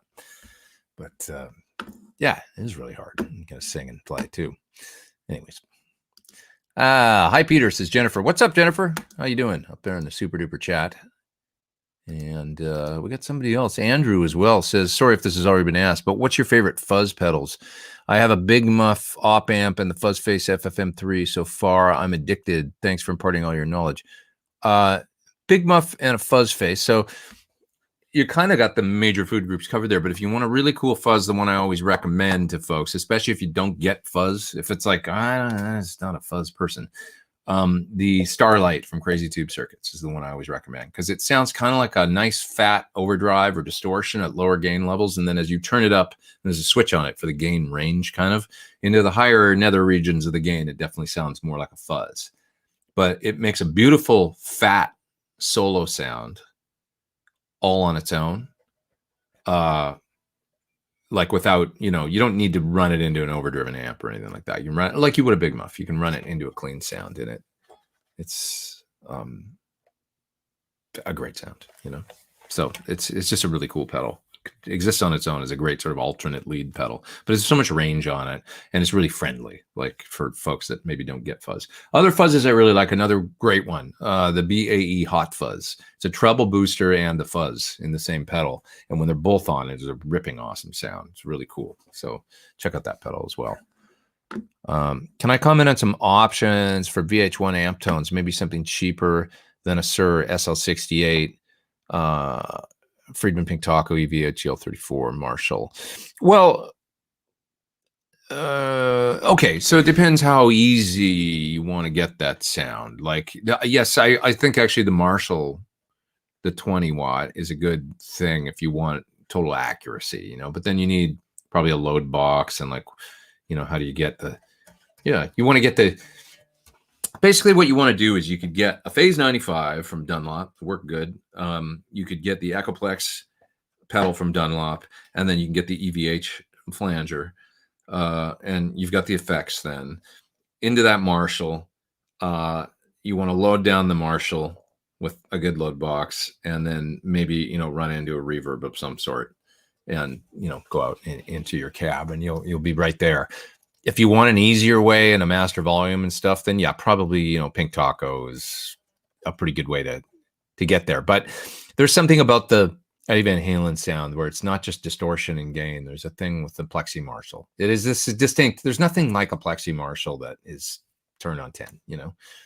It's like in a modeler. If you were to pull up a JCM 800 amp model, or you pull up the Plexi and you put everything on 10, you're going to hear it sort of too. It's got this chewier kind of raw thing to it that is like more, you know, there's just something about it. So a pink taco is a good way to do it, and have, I think there's an effects loop in them maybe. So you could add a little verb in the loop or something and have that really, you know, cool kind of in the ballpark sound. That's really cool. But if you want the whole deal, you kind of got to, what I realized was, like, recently in doing that video that I made on the deep dive video I did with Dave Friedman, is you kind of have to do the whole thing, and you hear it in the video.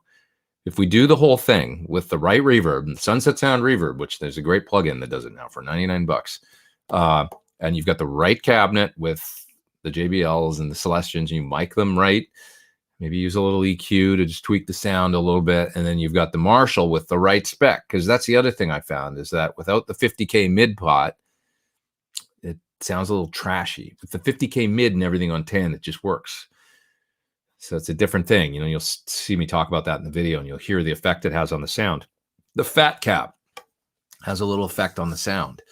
And without all these elements, it's a real sum of the parts thing, you know? And you'll hear the pickups too. Like in my two guitars, the You know, depends what era Van Halen you want too. Like if you want, because this is the thing, is that there's a difference between Van Halen 1, Van Halen 2. You know, I was listening to Women and Children First last night, and I gotta say, out of all the early, like the six pack, the early Van Halen albums, I love this. There's some songs on there that I adore. You know, Simple Rhyme is really cool, and Romeo Delight is super cool. I don't know if that tone was the tone. Let's say that was the only album they did. I don't know if we'd be talking about it that much, you know? So I feel like on that album, it almost sounds, that's just my little criticism of the early ones. I think then on the next album, on, Fair Warning, it's like it came back and it was real strong. I mean, like some of the guitar sounds on that album are just friggin' incredible. And then on Diver Down, even, I actually kind of like the Diver Down sounds more, I think, than Women and Children First, which has a slightly bright kind of like, it's a little bit, it's like Van Halen 1 sound, but not as good to me. Does anybody feel that way? When I listen to the tones on that record, I'm just not that crazy about the sounds. It sounds a little rushed to me, like the recording or something. I don't know. God, I've never criticized early Van Halen as much as I did right now, but it's just like my take on that particular record, because I'm such a geek about it. I was listening to it really hard last time, because I don't listen to that record that much. I don't know. Am I crazy? That's just the one for me. That great songs. Like there's some great stuff on there and great. I love it, but I'm not as drawn to it as I am to, when I listen to Diver Down, even, which some people rag on a lot, but it's like, it's got secrets on it, and it's got Hang 'em High. And it's just like, for me, that it's a little more, I know that album was rushed. They always talked about it like it was like they were kind of forced into making it, and it was a little tough, but for whatever reason. And then 1984 gets into this, because you really hear Ed having the control at that point. He was kind of getting into that height of his creative powers thing, where he was firing on all cylinders, I think. Like, yeah. And, yeah. Anyways, he was, he hit this point where it was like a good balance of everything, and the sound of that record is really unique. And I know there's a harmonizer and everything, but holy shit, like Top Jimmy to Drop Dead Legs to, Girl Gone Bad. God, that song is just insane, So I know there's the harmonizer and all that, but the overall thing is just really, like, to me, it almost sounds like Women and Children First. It's got a great loose edge to it, but like there's a bit more of a Fools, for instance, there's a bit of a we did 3 takes and we just picked one. Like, like they did it in like an hour, which isn't bad. I don't know. It's just, it sounds a little more of that rushy thing. Am I crazy? I don't know. So discuss amongst ourselves. I've been watching your videos for a while now and just purchased an Evotide micro pitch after your review and using the downtime from soldier surgery. Sorry about that. I hope you're recovering good. That's cars, guns, and guitars to build a board and go to 3 wet amps. It's fun, man. The search never stops for great guitar tones. It's always fun. Yeah. Whitcorp says, I just learned that you played with Chris. Watched your vids for about a year before I learned that. It's funny, like I don't know. I guess less and less people will probably realize that over time, as time marches on, and people mainly know me for YouTube, not like what I did before. I used to play with Jewel too. I bet you didn't know that. Or all the other folks that I played with before. Before anybody knew who the hell I was, I actually played guitar for a living for 15 years or something, but it was pre-YouTube and everything. Van Halen 2 had the best tone, in my humble opinion. I would, Van Halen 2 is amazing sounding guitar sound. It's that different, lower gain, raw, cranked up plexi, like really well recorded plexi, but there's nothing that, the sound is amazing, but you kind of know how to get that sound. Most of us were like, Van Halen 1 is like something different because of the different elements and stuff involved, where it was like, God, it was very special. Van Halen 2 is a little bit, I don't want to say generic sound, just a great hard rock guitar sound though, but played by a guy that, like, you're like, okay, it's really is. Van Halen 2 is like the Tone Is in the Hands album. They got a great sound, but then with that guy, it just, and his ability at that point, it was like, that's where it's just like, let a guy loose that has so much groove, feel, control, musicality, and everything on just a sort of optimized, terrific rock guitar sound, but maybe not as unique as Van Halen 1. I don't know. I know he didn't like the sound of Van Halen 1, as far as I know. He's always thought it was like kind of bright. But anyways. His dad played on Diver Down, and I think that is awesome. He sure did. He did that solo, which is so cool. Clarinet solo. And you hear that Van Halen DNA phrasing. You're crazy, says Orbit the Sun.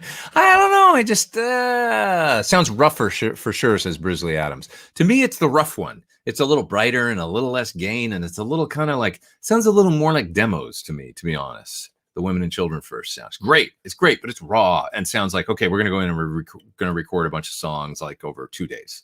That's what it sounds like to me, which may be the case. Maybe they did it really fast. I don't know. It's a little rougher, it's a little, whereas Van Halen 2, and then we go to Fair Warning, it's like, it's a little more like, I can hear the long hours on those, does that make sense? I don't know. Maybe I'm not making sense. How long are we going here? Let's see, 120. It's got another 20 minutes or so. I'm going to keep going. How do I troubleshoot my amp? It's a good question. I think one of the power tubes died. No glow and cold to the touch. Well, yeah. Amp still works, but I think it sounds not quite right. You might have half your amp working or something. If it's no glow and cold to the touch, yeah, you need to take it in, have an amp tech look at it.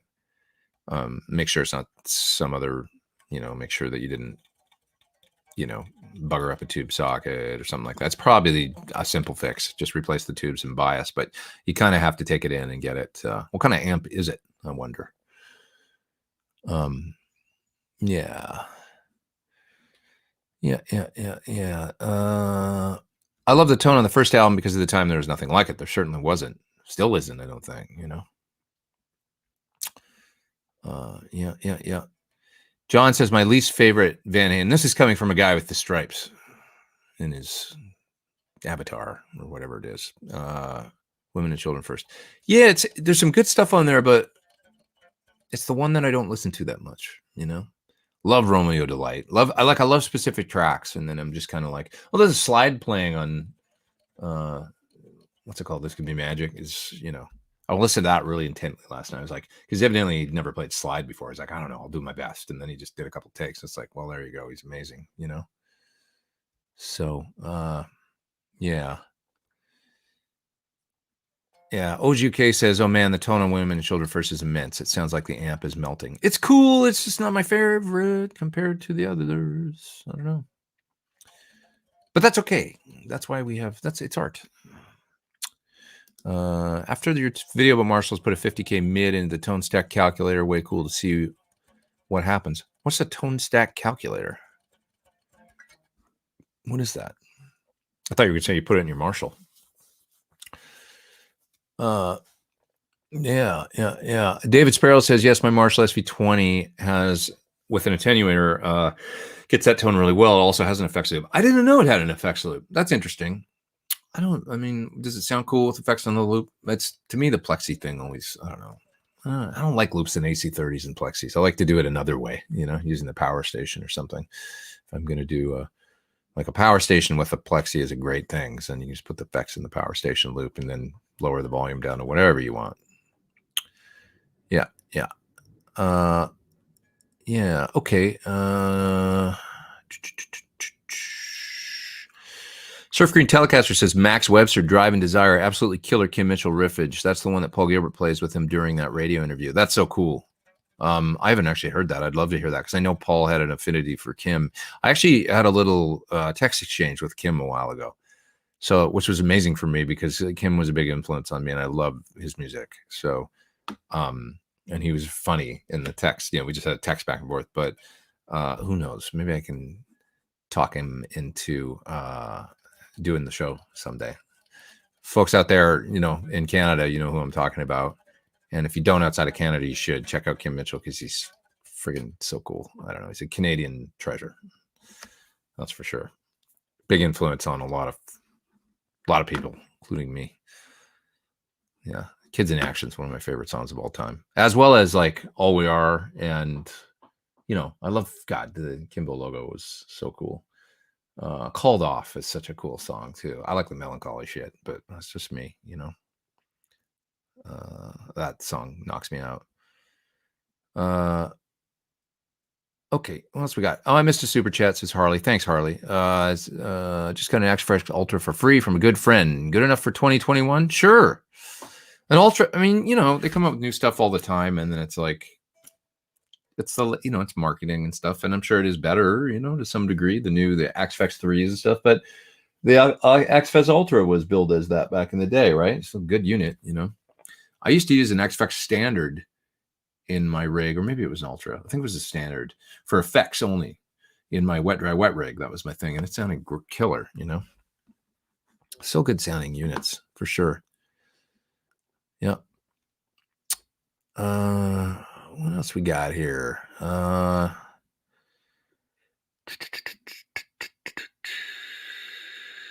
to the bottom. Tone Stack Calculator is a freeware software to desync or mod your tone stack. Not sure what you were saying, but I think you're saying it allows you to kind of see what's going on with the frequencies and stuff. You know what happens with the 50K mid pot is it kind of, so it boosts, you're sort of getting a little less of the tone stack in the way of the amplifier when you go to the 50K. We're talking about an old Marshall. The standard value for mid pot is 25K, but on the classic Van Halen 12301 amplifier, it was actually 50K. And it gives you a little more gain because it allows the kind of like having more mids, and it's essentially, it's, you know how an EQ and a Marshall is lossy. For those that don't know, basically like an EQ or tone stack, it's basically like subtractive, and so that's why when you turn everything on 10, you actually get more gain because it's letting more through kind of the EQ. And if you have a 50K mid, it lets more through. But one of the things that it kind of does too is Friedman taught me this, is that on a traditional, if you get the 25K and you got the treble on 10 on the amp, it can do this slightly crashy sound that's not that pleasant. And when you go to the 50K mid, it somehow, by letting the more signal through, it kind of mitigates that. And then you can turn everything on 10 and you get a little more gain, and it smooths out the top end a little too in a really cool way. So that's the thing with the 50K in practice that it actually does to the sound. Yeah. Mike says it adds resistance to ground since you throw a little less signal away. I don't know that you know more than me, but yeah, it makes sense to me that it's, you know, it's lossy or whatever. So you're letting a little more through, getting a little more gain, a little bit of a boost. What amp would you gig out with at local clubs playing rock and blues? I would use my PT15, which is what I used. We put together a little cover band a while back, and I took my PT15. I actually used a Marshall 50 once, and it was too much. It was too loud. The keyboard player was like, and I was like, sorry, it's a 50 watt. I don't have a master today. I didn't bring a power station or anything, you know. It was a little much. So I took the PT15, and then that was a little more reasonable. So there you go. Getting like a Adobe Flash Player alert coming on my screen randomly while I'm in the middle of a live stream. Leave me alone. Yeah. Pete, is there a budget attenuator out there? I don't need a million bells and whistles, just something to bring the volume down, says Arthur. It depends how much you want to bring the volume down. A lot of them will do a pretty good job at a click, you know, just one click down. Probably the best one that isn't too expensive would be the original Rivera Rock Crusher, I think, which actually the first click, it was kind of one of my complaints about it, but it's still a good sound. The first click goes down like 8 dB. It reduces the sound a lot, which in a live situation might be too much if you're just trying to take the edge off. But if you need a low sound, it works quite well. So the Rock Crusher was pretty damn good for that, I found. So that might be one to look at. But there's nothing like a load reamp in my mind. So that's why I use the power station. It's probably more than maybe you want to spend if you're looking for a budget one. The Iron Man is quite good. The new Iron Man from Tone King. So look at the price of that as well. Those are the ones that I like. There used to be this thing. What was that one? I'm trying to remember the name of this attenuator that then Scumbag took over and they started selling them. It was pretty good. I don't remember the name of it. Somebody out there might remember, but it started with an A, amp something or other, amp. I don't know, but anyways, so if you could find one of those around, they weren't that expensive. I think they were around $400 back in the day. Jay says that the neck on your Shure looks like the neck on my Epiphone Les Paul Pro FX. Does not feel like lacquer and smooth as silk. Yeah, whatever they do on these is very, very, very, very smooth. It feels essentially like steel wooled raw wood, but it's painted, you know, and it stays consistently smooth and really nice. Peter Evans in the super chat. Thank you for the Sunday show. Thanks, man. Your shopping links, videos this week. Thanks, dude. I've got a link in the video description below that'll take you to Sweetwater. It's my affiliate link. If you need picks, kazoos, possibly a Keeley pedal like this germanium fat mod. This is a pretty cool pedal. I tried this week. Fat mod. So it's like a germanium fuzzy sort of, but not too, it's like a cross between a fuzz and an overdrive almost. And yeah, cool. Anyways, I'm sure they sell that at Sweetwater, and if they don't, I apologize. But yeah, link in the video description below will take you to my Sweetwater affiliate situations. And videos this week. You're talking about videos coming up? Videos coming up are going to be the Furch acoustic guitars video, where I show you their 3 other guitars from their line, a high-end one, kind of a mid-line one, as well as their travel guitar. And I came up with a little piece of music to perform and give you a review of the guitars. And they're beautiful guitars, come from Czech Republic. So I wasn't familiar with the company before. I'm really suitably impressed with really, really nice acoustics, really playable, nice wide, thin neck that's got, you know, it's great for finger picking as well as for flat picking, and just like I couldn't find a flaw with the guitars basically. So and that's like honest, no BS. They played impeccably. I didn't have to do anything. I didn't do a truss rod. Oh, might have done a truss. No, I didn't. I didn't do a truss rod adjustment on any of them. They work perfect right out of the gate. So good stuff. That's coming this week, as well as I'm going to try and get my video for UA done this week for their pedals, the 3 UA pedals. That should be fun and easy because they sound great. So I'll just come up with a piece of music. Octaswitch from Carl Martin, which will be more of just a like, here's this pedal and how it works. But if nobody's seen the Carl Martin Octaswitch, it's a cool kind of hybrid between, if you don't want to do a full board with like a MIDI switcher and tons of, you know, this is more like plug your pedals into the loops. And, you know, so it's just like a nice sort of easy to use pedal switcher without too deep menus and stuff like that. Like, you know, tons of MIDI and stuff like that. It's more like, hey, I've got 8 pedals and I want to put them on my board and then just be able to switch them easily. It's cool. So those 3 videos will be the next ones you see. Yeah. Going down to the end of the chat. Braveheart Reefer says, my demo songs are brilliant. Thanks, dude. They're just, you know, the key to me is having fun. As long as I'm having fun, I just write stuff that sounds like it's the most fun that or whatever, like the most appropriate for the sound. Maybe sometimes that means it's melancholy, but I'm having fun playing melancholy, you know? So if you can do that, it's just fun for me. And I have fun with every aspect of it, like playing bass as well is really fun for me. Like coming up with the bass parts and tones is as much fun as the guitar parts. And I enjoy even the drum programming and trying to come up with something that sounds cool. And then even the mix, it's like, it's all fun for me. So I've found a job, I guess, where I can have fun, you know, and do what I like to do. And I guess that's why it comes off as something that people like, maybe because I'm having a good time doing it. You know, it's not like work to me. So, and Mike is up there in the super chat as well. Thanks, dude. He says, love the Origin RD Compact. It's a great pedal. Origin's a terrific company. You know, they're really good. They're not inexpensive, but I know that the components in the pedal aren't typical stuff that's off the shelf and easy, you know, to like they really go at it from a different, like circuit wise and everything. They're quite a boutique company in a way. Like, it's like a little more like, I mean, they were, even when you look at the original concept of the Cali 76 pedal, they were trying to recreate an 1176 in a pedal accurately. It's pretty cool. You know, it's a different thing. So somebody was asking what kind of speakers I like live, and my favorite speakers really are old greenbacks, I think, overall. And I like Celestion Blues too, like Celestion speakers, the old Alnico Blues for Vox sounds, or a greenback. I just love. Beyond that, for their newer offerings, I really like the Creamback H75 as a great across-the-board speaker for modern amps. That's what we use in the PT100 212 cabinet. And a V30 is not a bad thing in a certain situation. We use them in the PT15 212 coupled with the greenback. I think it's a nice blend. And it's not a speaker I talk about that much, but it got its place in rock history. And for a certain, distorted electric guitar sound, it's a great, even for some clean sounds, because it's got that cut. So it'll cut through a mix nicely. So, yeah. What kind of speaker cables do you use with the power station? Is the brand important?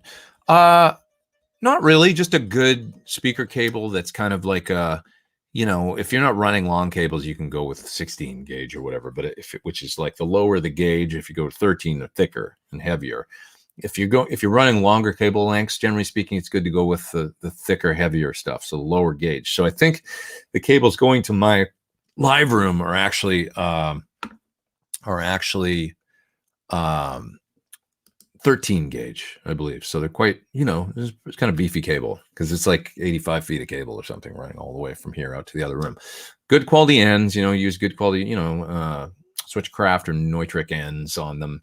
And, but I'm using these Cordial cables now. It's maybe one of the first times I mentioned them. The amazing guitar cables. They're great. I haven't tried the speaker cables yet. Those are really nice. Good old Planet Waves. I don't know if they call them that anymore, but whatever. I got nailed for saying this wrong. D'Addario. Sorry, not D'Addario. D'Addario. That's how you say it, right? I don't know. Anyways, their cables are great. Like, just good store-bought, But it's hard to go wrong. Don't overthink it. Good Belden cable. Good old Belden, whatever, And if you can make them or have a tech make them with, Switchcraft or Neutrik ends, and then nice, Belden cable is nothing wrong with that. For drum programming, how much do you use Superior Drummer loops, and how much do you program from scratch? Generally speaking, I'll start with loops. So I'll use the tap to find feature in Superior Drummer to find loops that are close to what I want for a groove. And then I'll assemble those in my DAW, and, I'll pull them into the song creator, which gives me other options. If you're used to using Superior Drummer, gives me chorus options and verse options and bridge options and fills and all that stuff. And I'll find ones that are close to what I want. I'll assemble them all in my DAW into a song.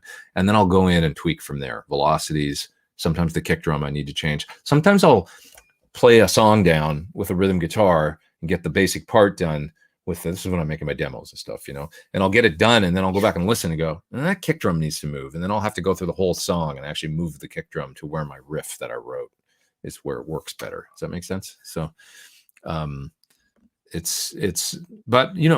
basically I start with always pretty much, the programmed loops from them and stuff, because there's so many of them. And I bought a bunch of expansion packs, the Bob Rock, the metal expansion pack, and a bunch of the easy drummer stuff, which also works in Superior. So like alt rock, folk, dream pop. Like I bought all these different packs. I have a whole bunch of them, and with those you get more grooves. So it's sounds and grooves.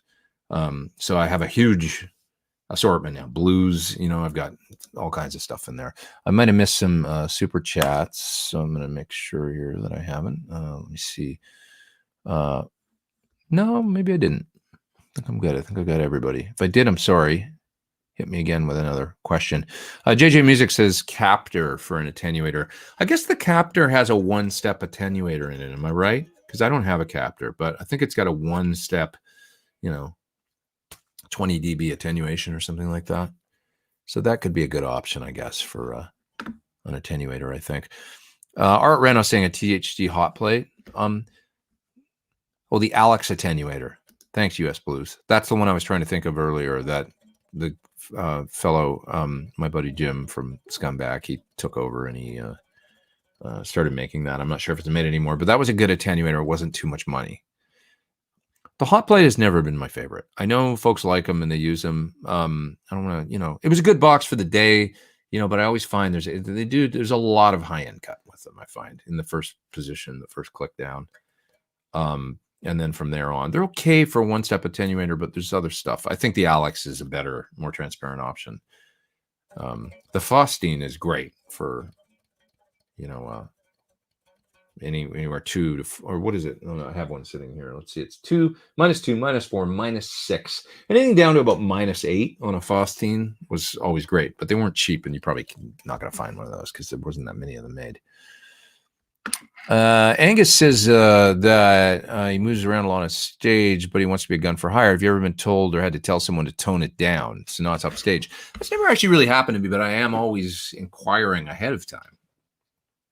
I try. That's one part of being a sideman. You get the feel for what you can get away with, and you want to do that generally before you get into trouble. So, and it's good to always be cognizant of it. And it's funny. It's actually like Melissa Etheridge was one person that gave me props, which is really sweet of her in an interview. Afterwards, like when, well, maybe I was still playing with her, but I remember her saying like, he's really like aware of when to step up and take a solo and, and then when to wind it up. And I love that she said that, because I do try and be aware of that. Like, okay, because she gives you a lot of leeway on her gig to go out and do your thing. At least she did, at least certainly in the beginning on the first tour we did. There was a lot of like improv and stuff like that. And she really wanted me to stretch and stuff. So that was cool. But it's also good to know when enough is enough, when it's time to like wrap up the solo. And that's just something that you have to feel out without being timid. It's a fine line. Like, you don't want to be thinking about that in the middle of your solo, but it is good to go, okay, I've been going for 32 bars now. It's probably time to wind it up and just be aware of it, But you're, wanting to do that on stage can be a big asset. I mean, like, being an extrovert is sometimes a really coveted thing, on sideman gigs. Michael in the super chat there, he says, thoughts on FR full range flat response speakers like the Line 6 Power Cab versus something like the Seymour Duncan Power Stage and a cab. Any definite winners? What's my favorite? My favorite is and Duncan Plexico. I see you're up there as well, and your chat's going to disappear, but I'm going to come back to you in a second here. I've got it. My favorite, the powered monitors that I've tried. Let me think. You know what my absolute favorite is? The Atomic. That's what I got to say is the best. The Atomic Reactor Wedge. It's a brilliant design. It doesn't sound overhyped in the low end. Sounds exceptional. Really blew me away, actually, how good it sounded. A lot of them that I've tried since then can tend to have a little bit of a boxy, low mids or subby thing going on. That's a thing, where a lot of the powered cabinets, they've got this, and it sounds kind of weird to me sometimes. And it can, sometimes you can mitigate that or, alleviate some of those artifacts with just EQ or whatever. But the Atomic, with its non-hyped low end, sounded to me the most like coming out of the wedge, like a really, if in my experience, like if you mic a guitar cab really great and you've got a high quality wedge, like a really good monitor, so you got your amp mic'd, and then you get a wedge and the sound's coming back out of the wedge. That's what the Atomic sounds like. Like, wow, that's a really optimized, really good best case scenario. Because many times, if you're a touring player or whatever, you heard your guitars come back out of monitors, you're like, or clubs, it's like, guys, like, can you turn down a little? I'll just give you some in your wedge. And then you do it. And it's like that. It sounds like shit on stage, because of you're running through the power amp and their monitor and whatever the EQ is, you don't know what, and it can be, but every now and then it sounds like, wow, that actually sounds really good. Like, it's a lot of clarity. That's what an Atomic sounds like. It's just your tone coming back out of that wedge. So that's my favorite. That's my pick. I would say if you want a really natural sound and you're not afraid, or you're able to kind of maybe afford it because they're not cheap, go that route. I like the Headrush ones that I did a demo for recently, the smaller, the 8-inch version of their wedge, but it does have quite, and they're known for this. They've got a lot of low end. So you may or may not want to kind of EQ on the way, might be a worthwhile, maybe to put a graphic in line or something so that you can kind of tweak it a little bit. The good sound overall, good sound, but yeah. Yeah. Oh, Plexico, Duncan Plexico. Your question was, can you get a good clean sound out of the PS100, crystal clean from a 100-watt amp at 50% volume? Sure. Yeah, it won't change the overdrive character of your amp at all. I think some folks, there can be a misconception sometimes that load boxes or attenuators create more dirt. well, my amp sounds more distorted if I load it down or if I use an attenuator. I don't really think that's a thing. Yes, the tone can change depending on what you're using to attenuate and stuff. And the power station is certainly very transparent, but they will not add distortion. What it will do is at a lower volume level, I think you can tend to listen to your amp differently and also play your amp differently because now it's at a lower volume level. So there's something about a cab. Well, first of all, you get off axis from it because it's so damn loud. If it's a plexi or anything, if it's a 100-watt amp or 50-watt amp, whatever, and you play it and it's cranked up and making full power kind of thing, it's loud. You're going to get out of the way. So you get off axis from it and then it sounds good. And when you do that, you don't hear and you might play a little, I don't want to say timid, but you play like a little more dynamic, a little less hard all the time because the sound coming out of the cabinet is explosive. It's loud, right? So it's like you tend to play a little softer and play which is a great thing. That's part of the dynamics of playing, that part of the effect of reducing the volume down a lot with attenuation or load box devices or stuff like that can be that we tend to lean into the guitar a little more because now it's not so percussively loud, and you can also tend to get a little more on axis with the speaker or sometimes right in front of the speaker because you've reduced it down to such a level that it's not a painful thing and you're not sensing you're going to damage your hearing. So now you tend to play harder and you notice things that you wouldn't notice otherwise. You notice, oh, there's a little bit of futz in the tone. There's a little bit of like distortion, a little bit of like, and you, that it was there before. It's just that maybe you weren't hitting the guitar as hard, so it wasn't jumping out as much. You weren't compressing the front end of the amp with your own playing. And also you were off axis. You weren't able to hear it as clearly, But every experiment I've ever done, and I've done a few, and I actually made a video about this, about why is my clean sound distorted? I made a video about it, how it's actually not. It's like when you put a mic on a cabinet and then you record it loaded down or attenuated or whatever, and then recorded at full volume, there's not like more or less distortion. It's the same amount of distortion that always just kind of exists there that maybe you're not noticing. So that's the thing. So that was a very long ass answer that basically comes around to saying like, yeah, you can do that, what you asked.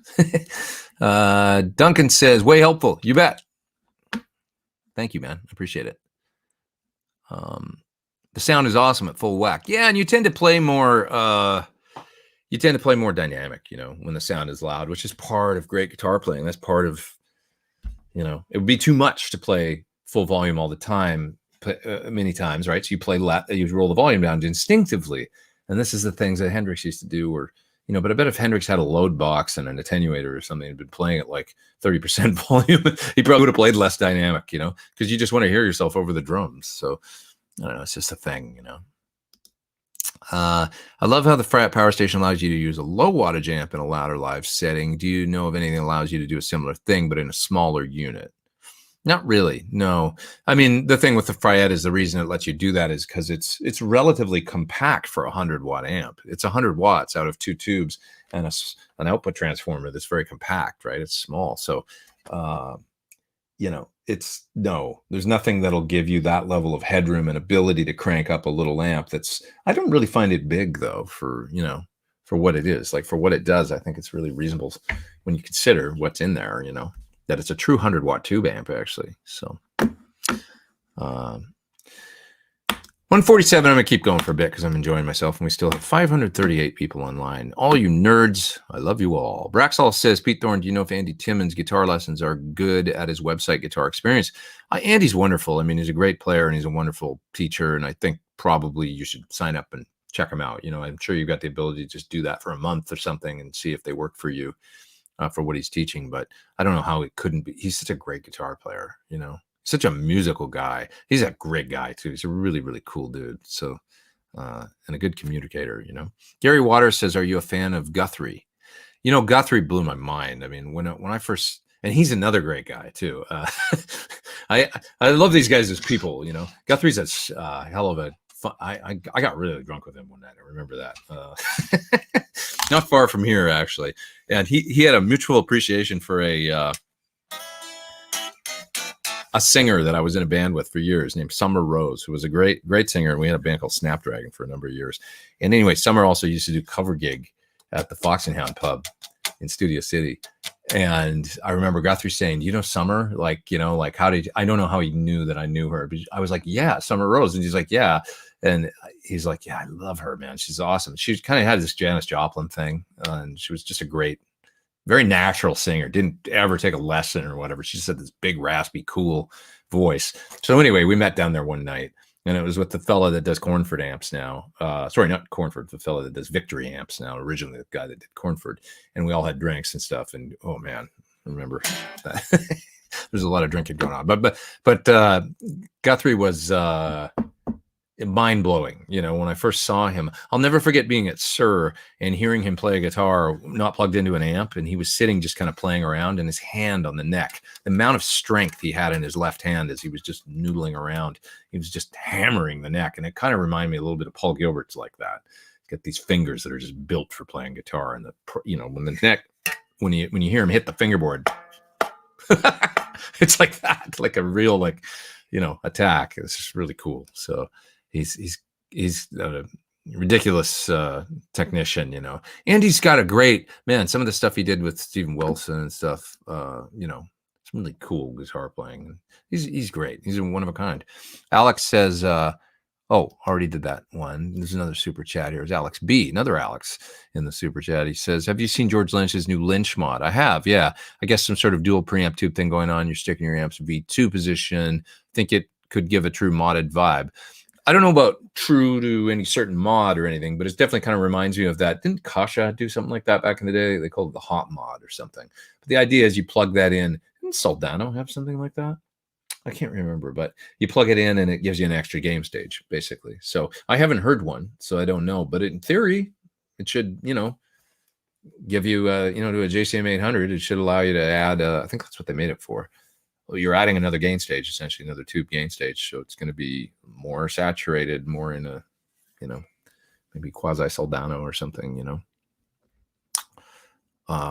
It's not a new idea, like I say, like they did it back in the day, you know. I'm sure there's got to be some YouTube videos of it, or maybe, you know, of the original, like the, I'm not saying they based it on that Kasha thing, but I remember there was a thing called the Kasha Hot Mod, I believe. That was a same deal. Plug in 12x7 gain stage. It's all about the gain stages. Yeah, one of the most emotional storytelling solos ever is Guthrie's solo on Steven Wilson's Drive Home. Yeah, I think that's the one that Nigel from Sir turned me on to. I was like, wow, that was really great. Have you tried the Marshall Origin series? You know, not in its unmodded state, but Friedman did a modded Origin 20, the little guy, and it sounded raging. I tried it in here for a few minutes, and it was great. It basically sounded like sort of like a BE or something. Great way to get a inexpensive, you know, the Dave does mods to the Jet City 20 watt as well as the Origin, and they're both really good. As a way, if you can find one of those for a couple $300 or something, one of those amps used, and then send it to him. I think the mod's a few $100 for, you'll come in under $700 and have a pretty raging guitar tone. Yeah. Yep. Let's see here. Where do you keep the master volume on your XL68? I keep it on 10. I do generally. Sometimes I'll turn it down a little bit. It sounds good to actually reduce it a little down to like 7 or something. On a gig, like I took it and used it at a club gig once a couple of years ago, and I found I was able to get away no problem with running the amp on the Variac mode. So that drops the power down to maybe 60, 65 watts or something, I would think.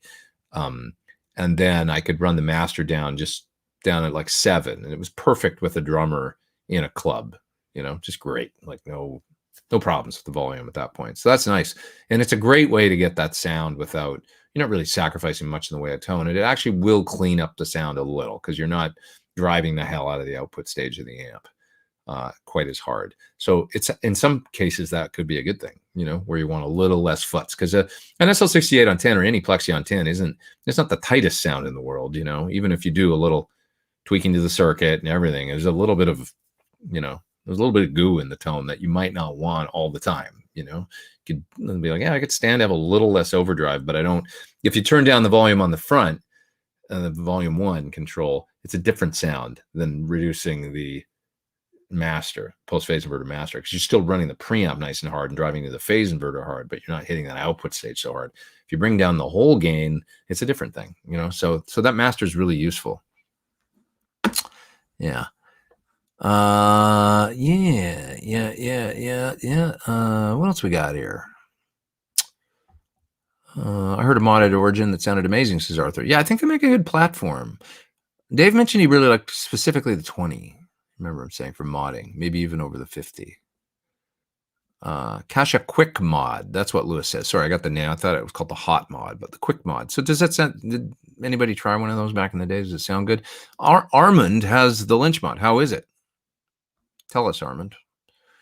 I want to know because I've never heard it. So, yeah. Let's see. Thank you for the community you've created, says Justin. What's up, Justin? How you doing, my friend? Justin's my buddy from Sir, and he's a hell of a guy and a great guitar player. And we were geeking out on video stuff yesterday. How's my video look? Okay. I wish, after talking to you yesterday, Justin, about lights, I wish I could turn that one in the back down, but I can't. So, anyways, Justin's a very smart dude. And he's a hell of a guy. He's my friend from Sir, the folks that make this fine instrument right here. Look at that thing. Come on. Isn't that sexy? Give me a break. Look at that. Red with the black and the, oh, come on. You know you like it. Mark says it's the XLR line out on a Fryat PS2, also frequency compensated. It doesn't have an XLR line out. Maybe the PS2 does, but not the 100. I don't know about the PS2, to be honest there, Mark. I'm not sure. The original Fryat power station did have some sort of frequency compensation on the line out, but they've gotten rid of that, I think, as they realize that most people want to take the straight line out and use IRs. I don't know about a PS2, though, so I only know about the 100. I had an original power station, a 1, and then I never had a 2, and now I've got the 100. So, yeah. What do we got here? Mark Becker says, nice, red is beautiful. I love it, man. Yeah, like I was saying earlier, this red was a car color that I found online. We just found it called Garnet Red, and they said, well, we'll just get that color and we'll try it. And they painted it, and it looked, this is the guitar that was painted with that. This is the very first Garnet Red one. So, yeah. Let's see here. Zachariah Birdwell says, do you run your vintage style fuzz pedals with a volume controlled dime? It depends, but yeah, many of them, they have kind of low output, so you kind of want to, like a fuzz face, pretty, like, you kind of want to crank the volume up to 80, 90, 100%, generally speaking. And then you can kind of vary the fuzz from noon to a little more or something, I find. Or maybe all the way up, depending. I've heard vintage style fuzzes sound their best that way, but when I run them like that, there's a huge volume jump from your clean tone. I guess it depends on the pedal, but a fuzz face, there probably won't be. I mean, any kind of, you know, to me, a fuzz face is like best into a slightly overdriven amp. And at that point, you're going to hear a little less of a volume bump because you're already compressing the amp a little bit with, you know, if the amp's already distorted, you know, like a Marshall when you turn it up anywhere. A fuzz face isn't a great pedal to me. That's if it's running into a clean amp. You know, a fuzz face is a little like a tube screamer. It's a combination of the overdrive of the amp and the fuzz from the fuzz face and making the sound, and then you can roll down on the guitar to actually get clean and leave the fuzz on. That's I did that video on you know, the secret to clean tones, magic Hendrixy clean sounds, or whatever the hell I call them, some sort of, you know, clickbaity title, but it truly works. You want to turn on the fuzz and then roll down the volume on the guitar and you get the magic Hendrix thing. Everybody's always replacing their pickups trying to get and stuff like that. And actually, it's a combination of your pickups with the fuzz and that beautiful high end that comes in when you roll the volume down on the guitar. You know, I used to think it was just germanium fuzzes, but silicone fuzz faces will do it to some degree too, where you roll the volume down. It's more about the circuit of the fuzz interacting the high impedance and all that with the pickups of the guitar. Roll down the volume, all that chime comes in. So maybe that's the thing that you don't like, because I with any overdrive pedal, if it's running into a clean amp and you've got the volume cranked up, it's going to hit it and it's going to jump in volume. But with you know, the amp turned up a little bit, that's going to get less and less and less the dirtier the amp gets. And with a, you know, mild overdrive, you're not going to notice it that much. It's going to be cool when you turn the fuzz on. It's hitting the amp hard. A true fuzz face, though, they don't have a hell of a lot of volume. And I find you generally got to, you know, start with the volume cranked up at least 3/4 of the way, if not all the way, or you'll find you actually get a reduction in balls when you hit the pedal on. Hope that makes sense. Somebody's up there. Is that John? No, John's up there in the super chat. He says probably unpopular, but could I order your signature guitar with a Floyd and 6100 frets? No, but you could custom spec a standard like that. So yes, wouldn't be my signature, but you could, you know, you could totally do this guitar with a Floyd Rose and all the other features created equal. You know, my guitar has 6100 frets, by the way. These are the big ones. That's what they are. They don't use Dunlop fret. They use a different fret at Sir, but these are the equivalent of that. So the only thing you'd be missing is the Floyd. Why do you want a Floyd when you can have this thing?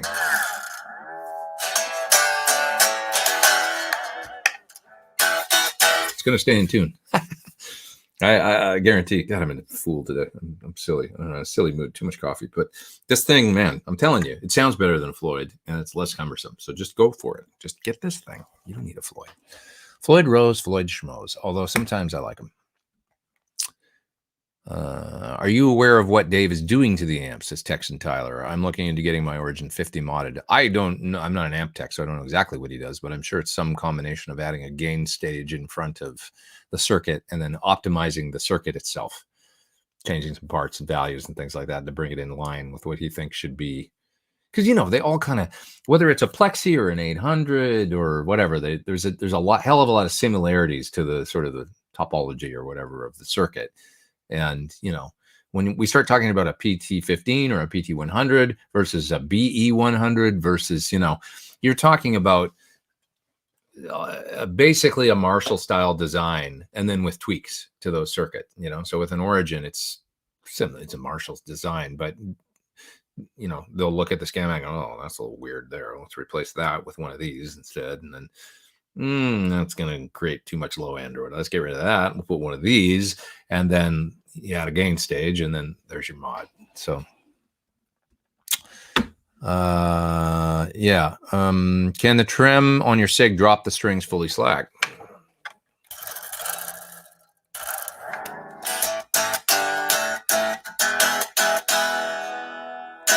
Yeah, it'll stay pretty damn good in tune. I mean, it's all about this. If this is good, you've got locking tuners. So the only thing you don't have that a Floyd would have is a nut, locking nut, you know? To be honest, it's like you could put a Floyd nut on this guitar and just use this bridge. And I think you'd be in a better, well, you don't have the fine tuners then. It would be like an original Floyd Rose where you better hope that when you lock, you're in tune. But you know what I'm saying? It's like you've got basically all the tuning stability of a Floyd except for the nut. That's the one place where you're making some contact. And if the nut is really good and cut right, I don't really find like, I mean, I abuse the tremolo heavily on the guitar, you know, I mean, within reason. I'm not doing the, you know, Steve Vai Shy Boy thing where I'm going like this with the arm or whatever, but, you know, the beauty of it is it sounds great. And I find with a Floyd, it was always the thing, you know, he had Van Halen back in the day. He had his 58 Strat tremolo. And then he switched to Floyd, and he complained about it for the next 2 or 3 years about the sound, you know. I was reading that Jazz Orvichet, is that how you say his name, article from '79, interview with Eddie. And he asked him point blank, do you like the Floyd? And he's like, I like it and I don't. And then he lists everything about it. Says, you know, I don't like the tone. Still like to record with an old Strat bridge.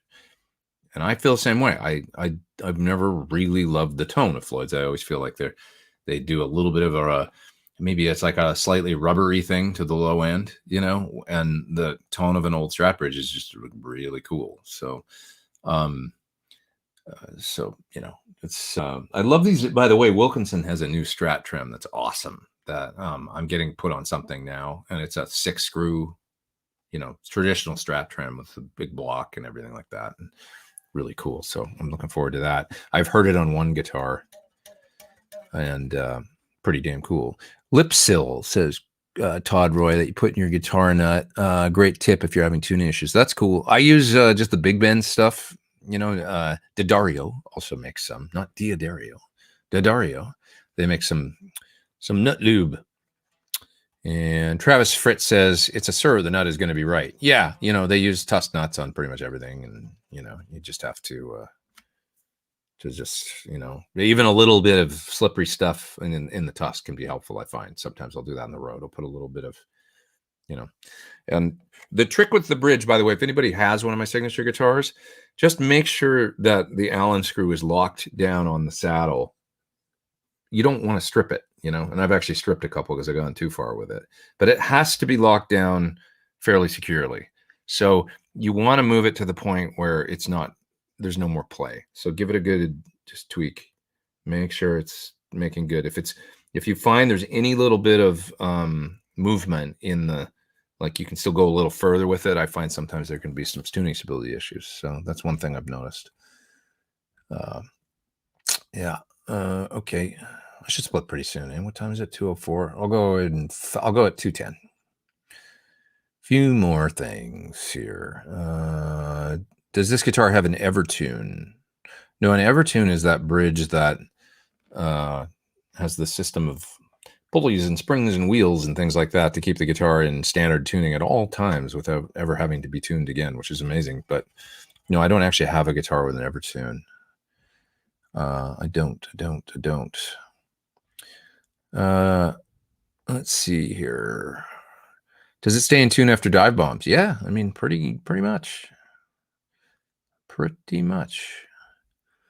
Why do you think EVH hated fuzz or overdrive pedals, says Poise for Duty?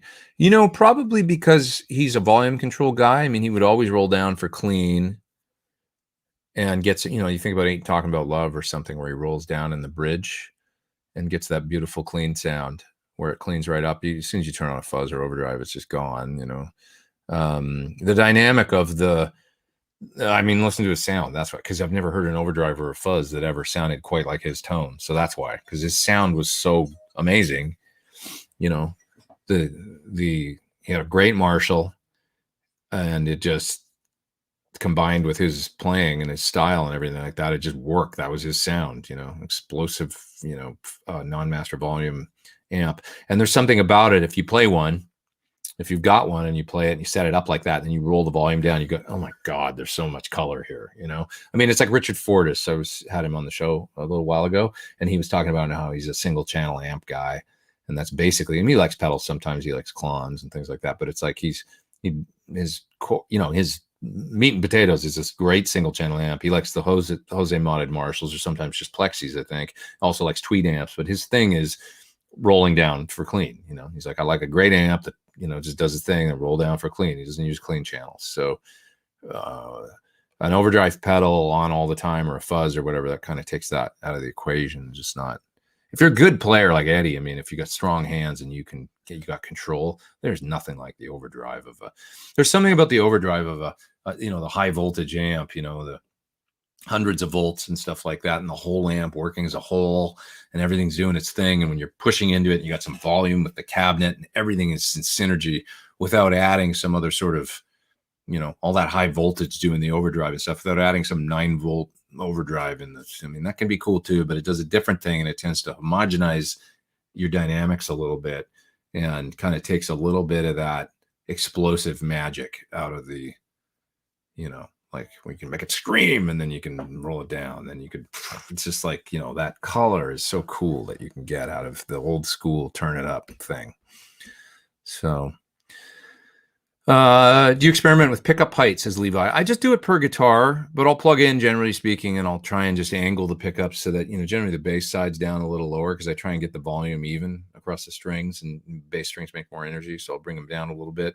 And I generally, I'll listen with a clean sound, or maybe even a lightly overdriven sound, is as much as I'll ever go. And I'll just listen to the sound and balance the volumes of the two pickups so that they're about the same when I'm switching between, I mean, on this guitar, I'm talking about on a 3 single coil Strat, similar.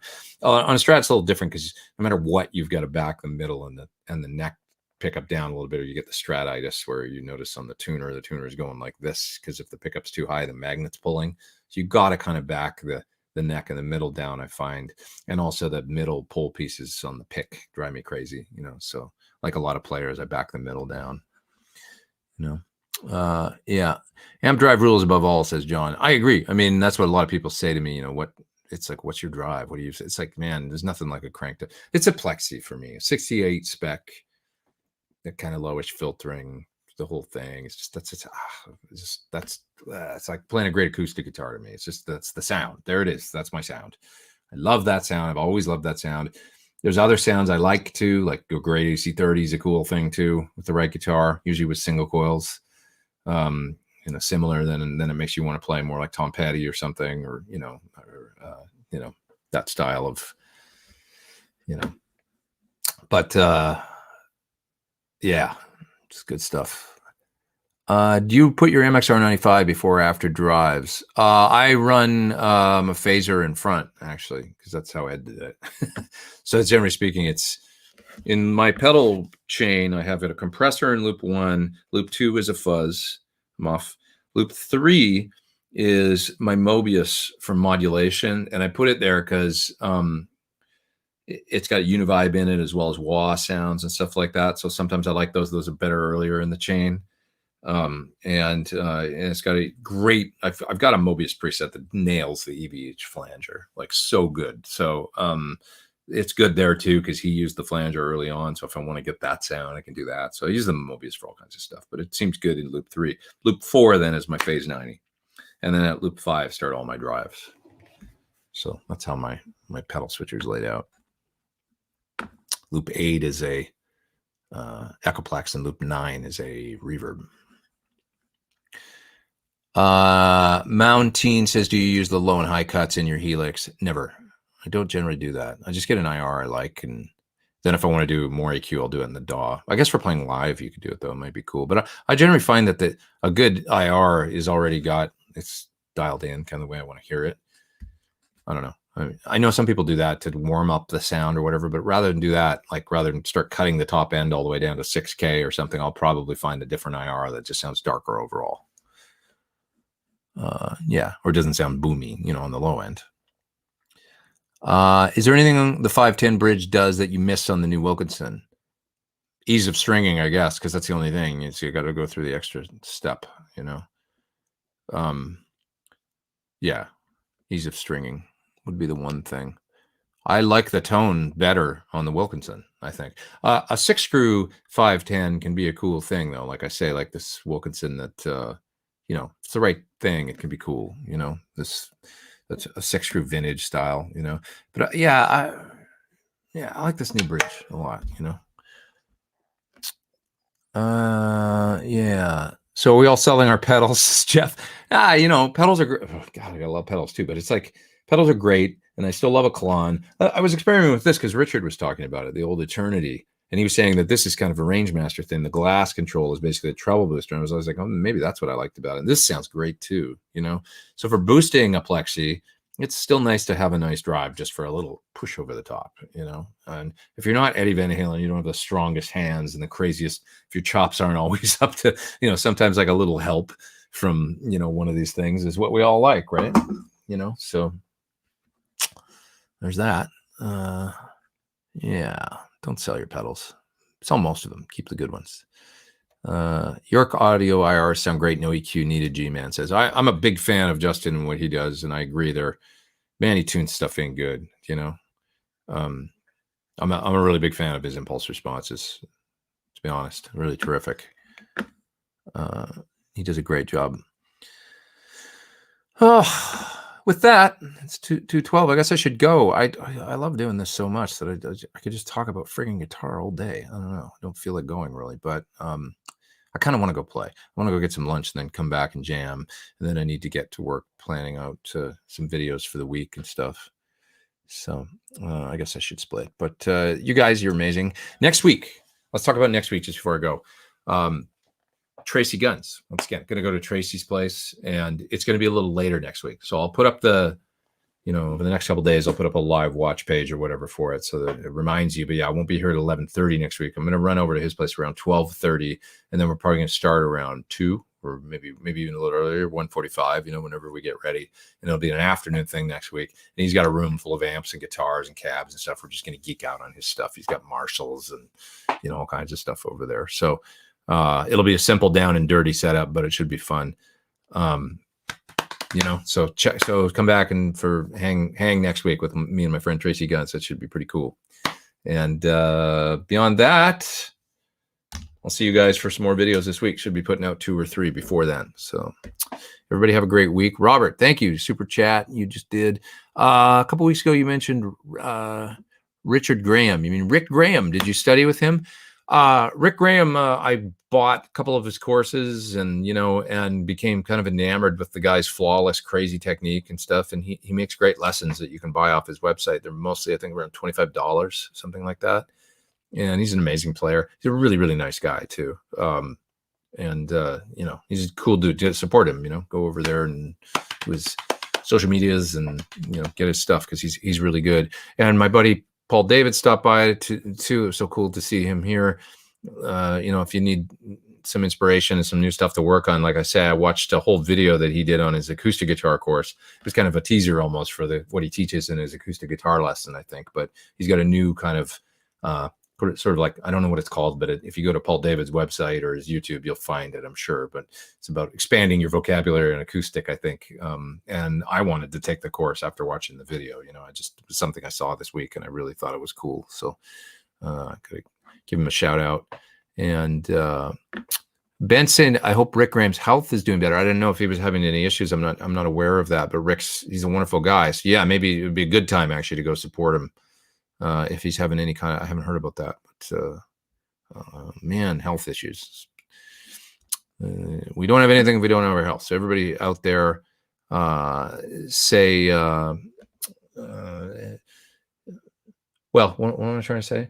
Just stay healthy and, you know, coming out the other end of this pandemic situation too. So, you know, everybody just hang on a little bit longer and do I got an appointment for a vaccine. I'm excited about that. I'm going to go do it on the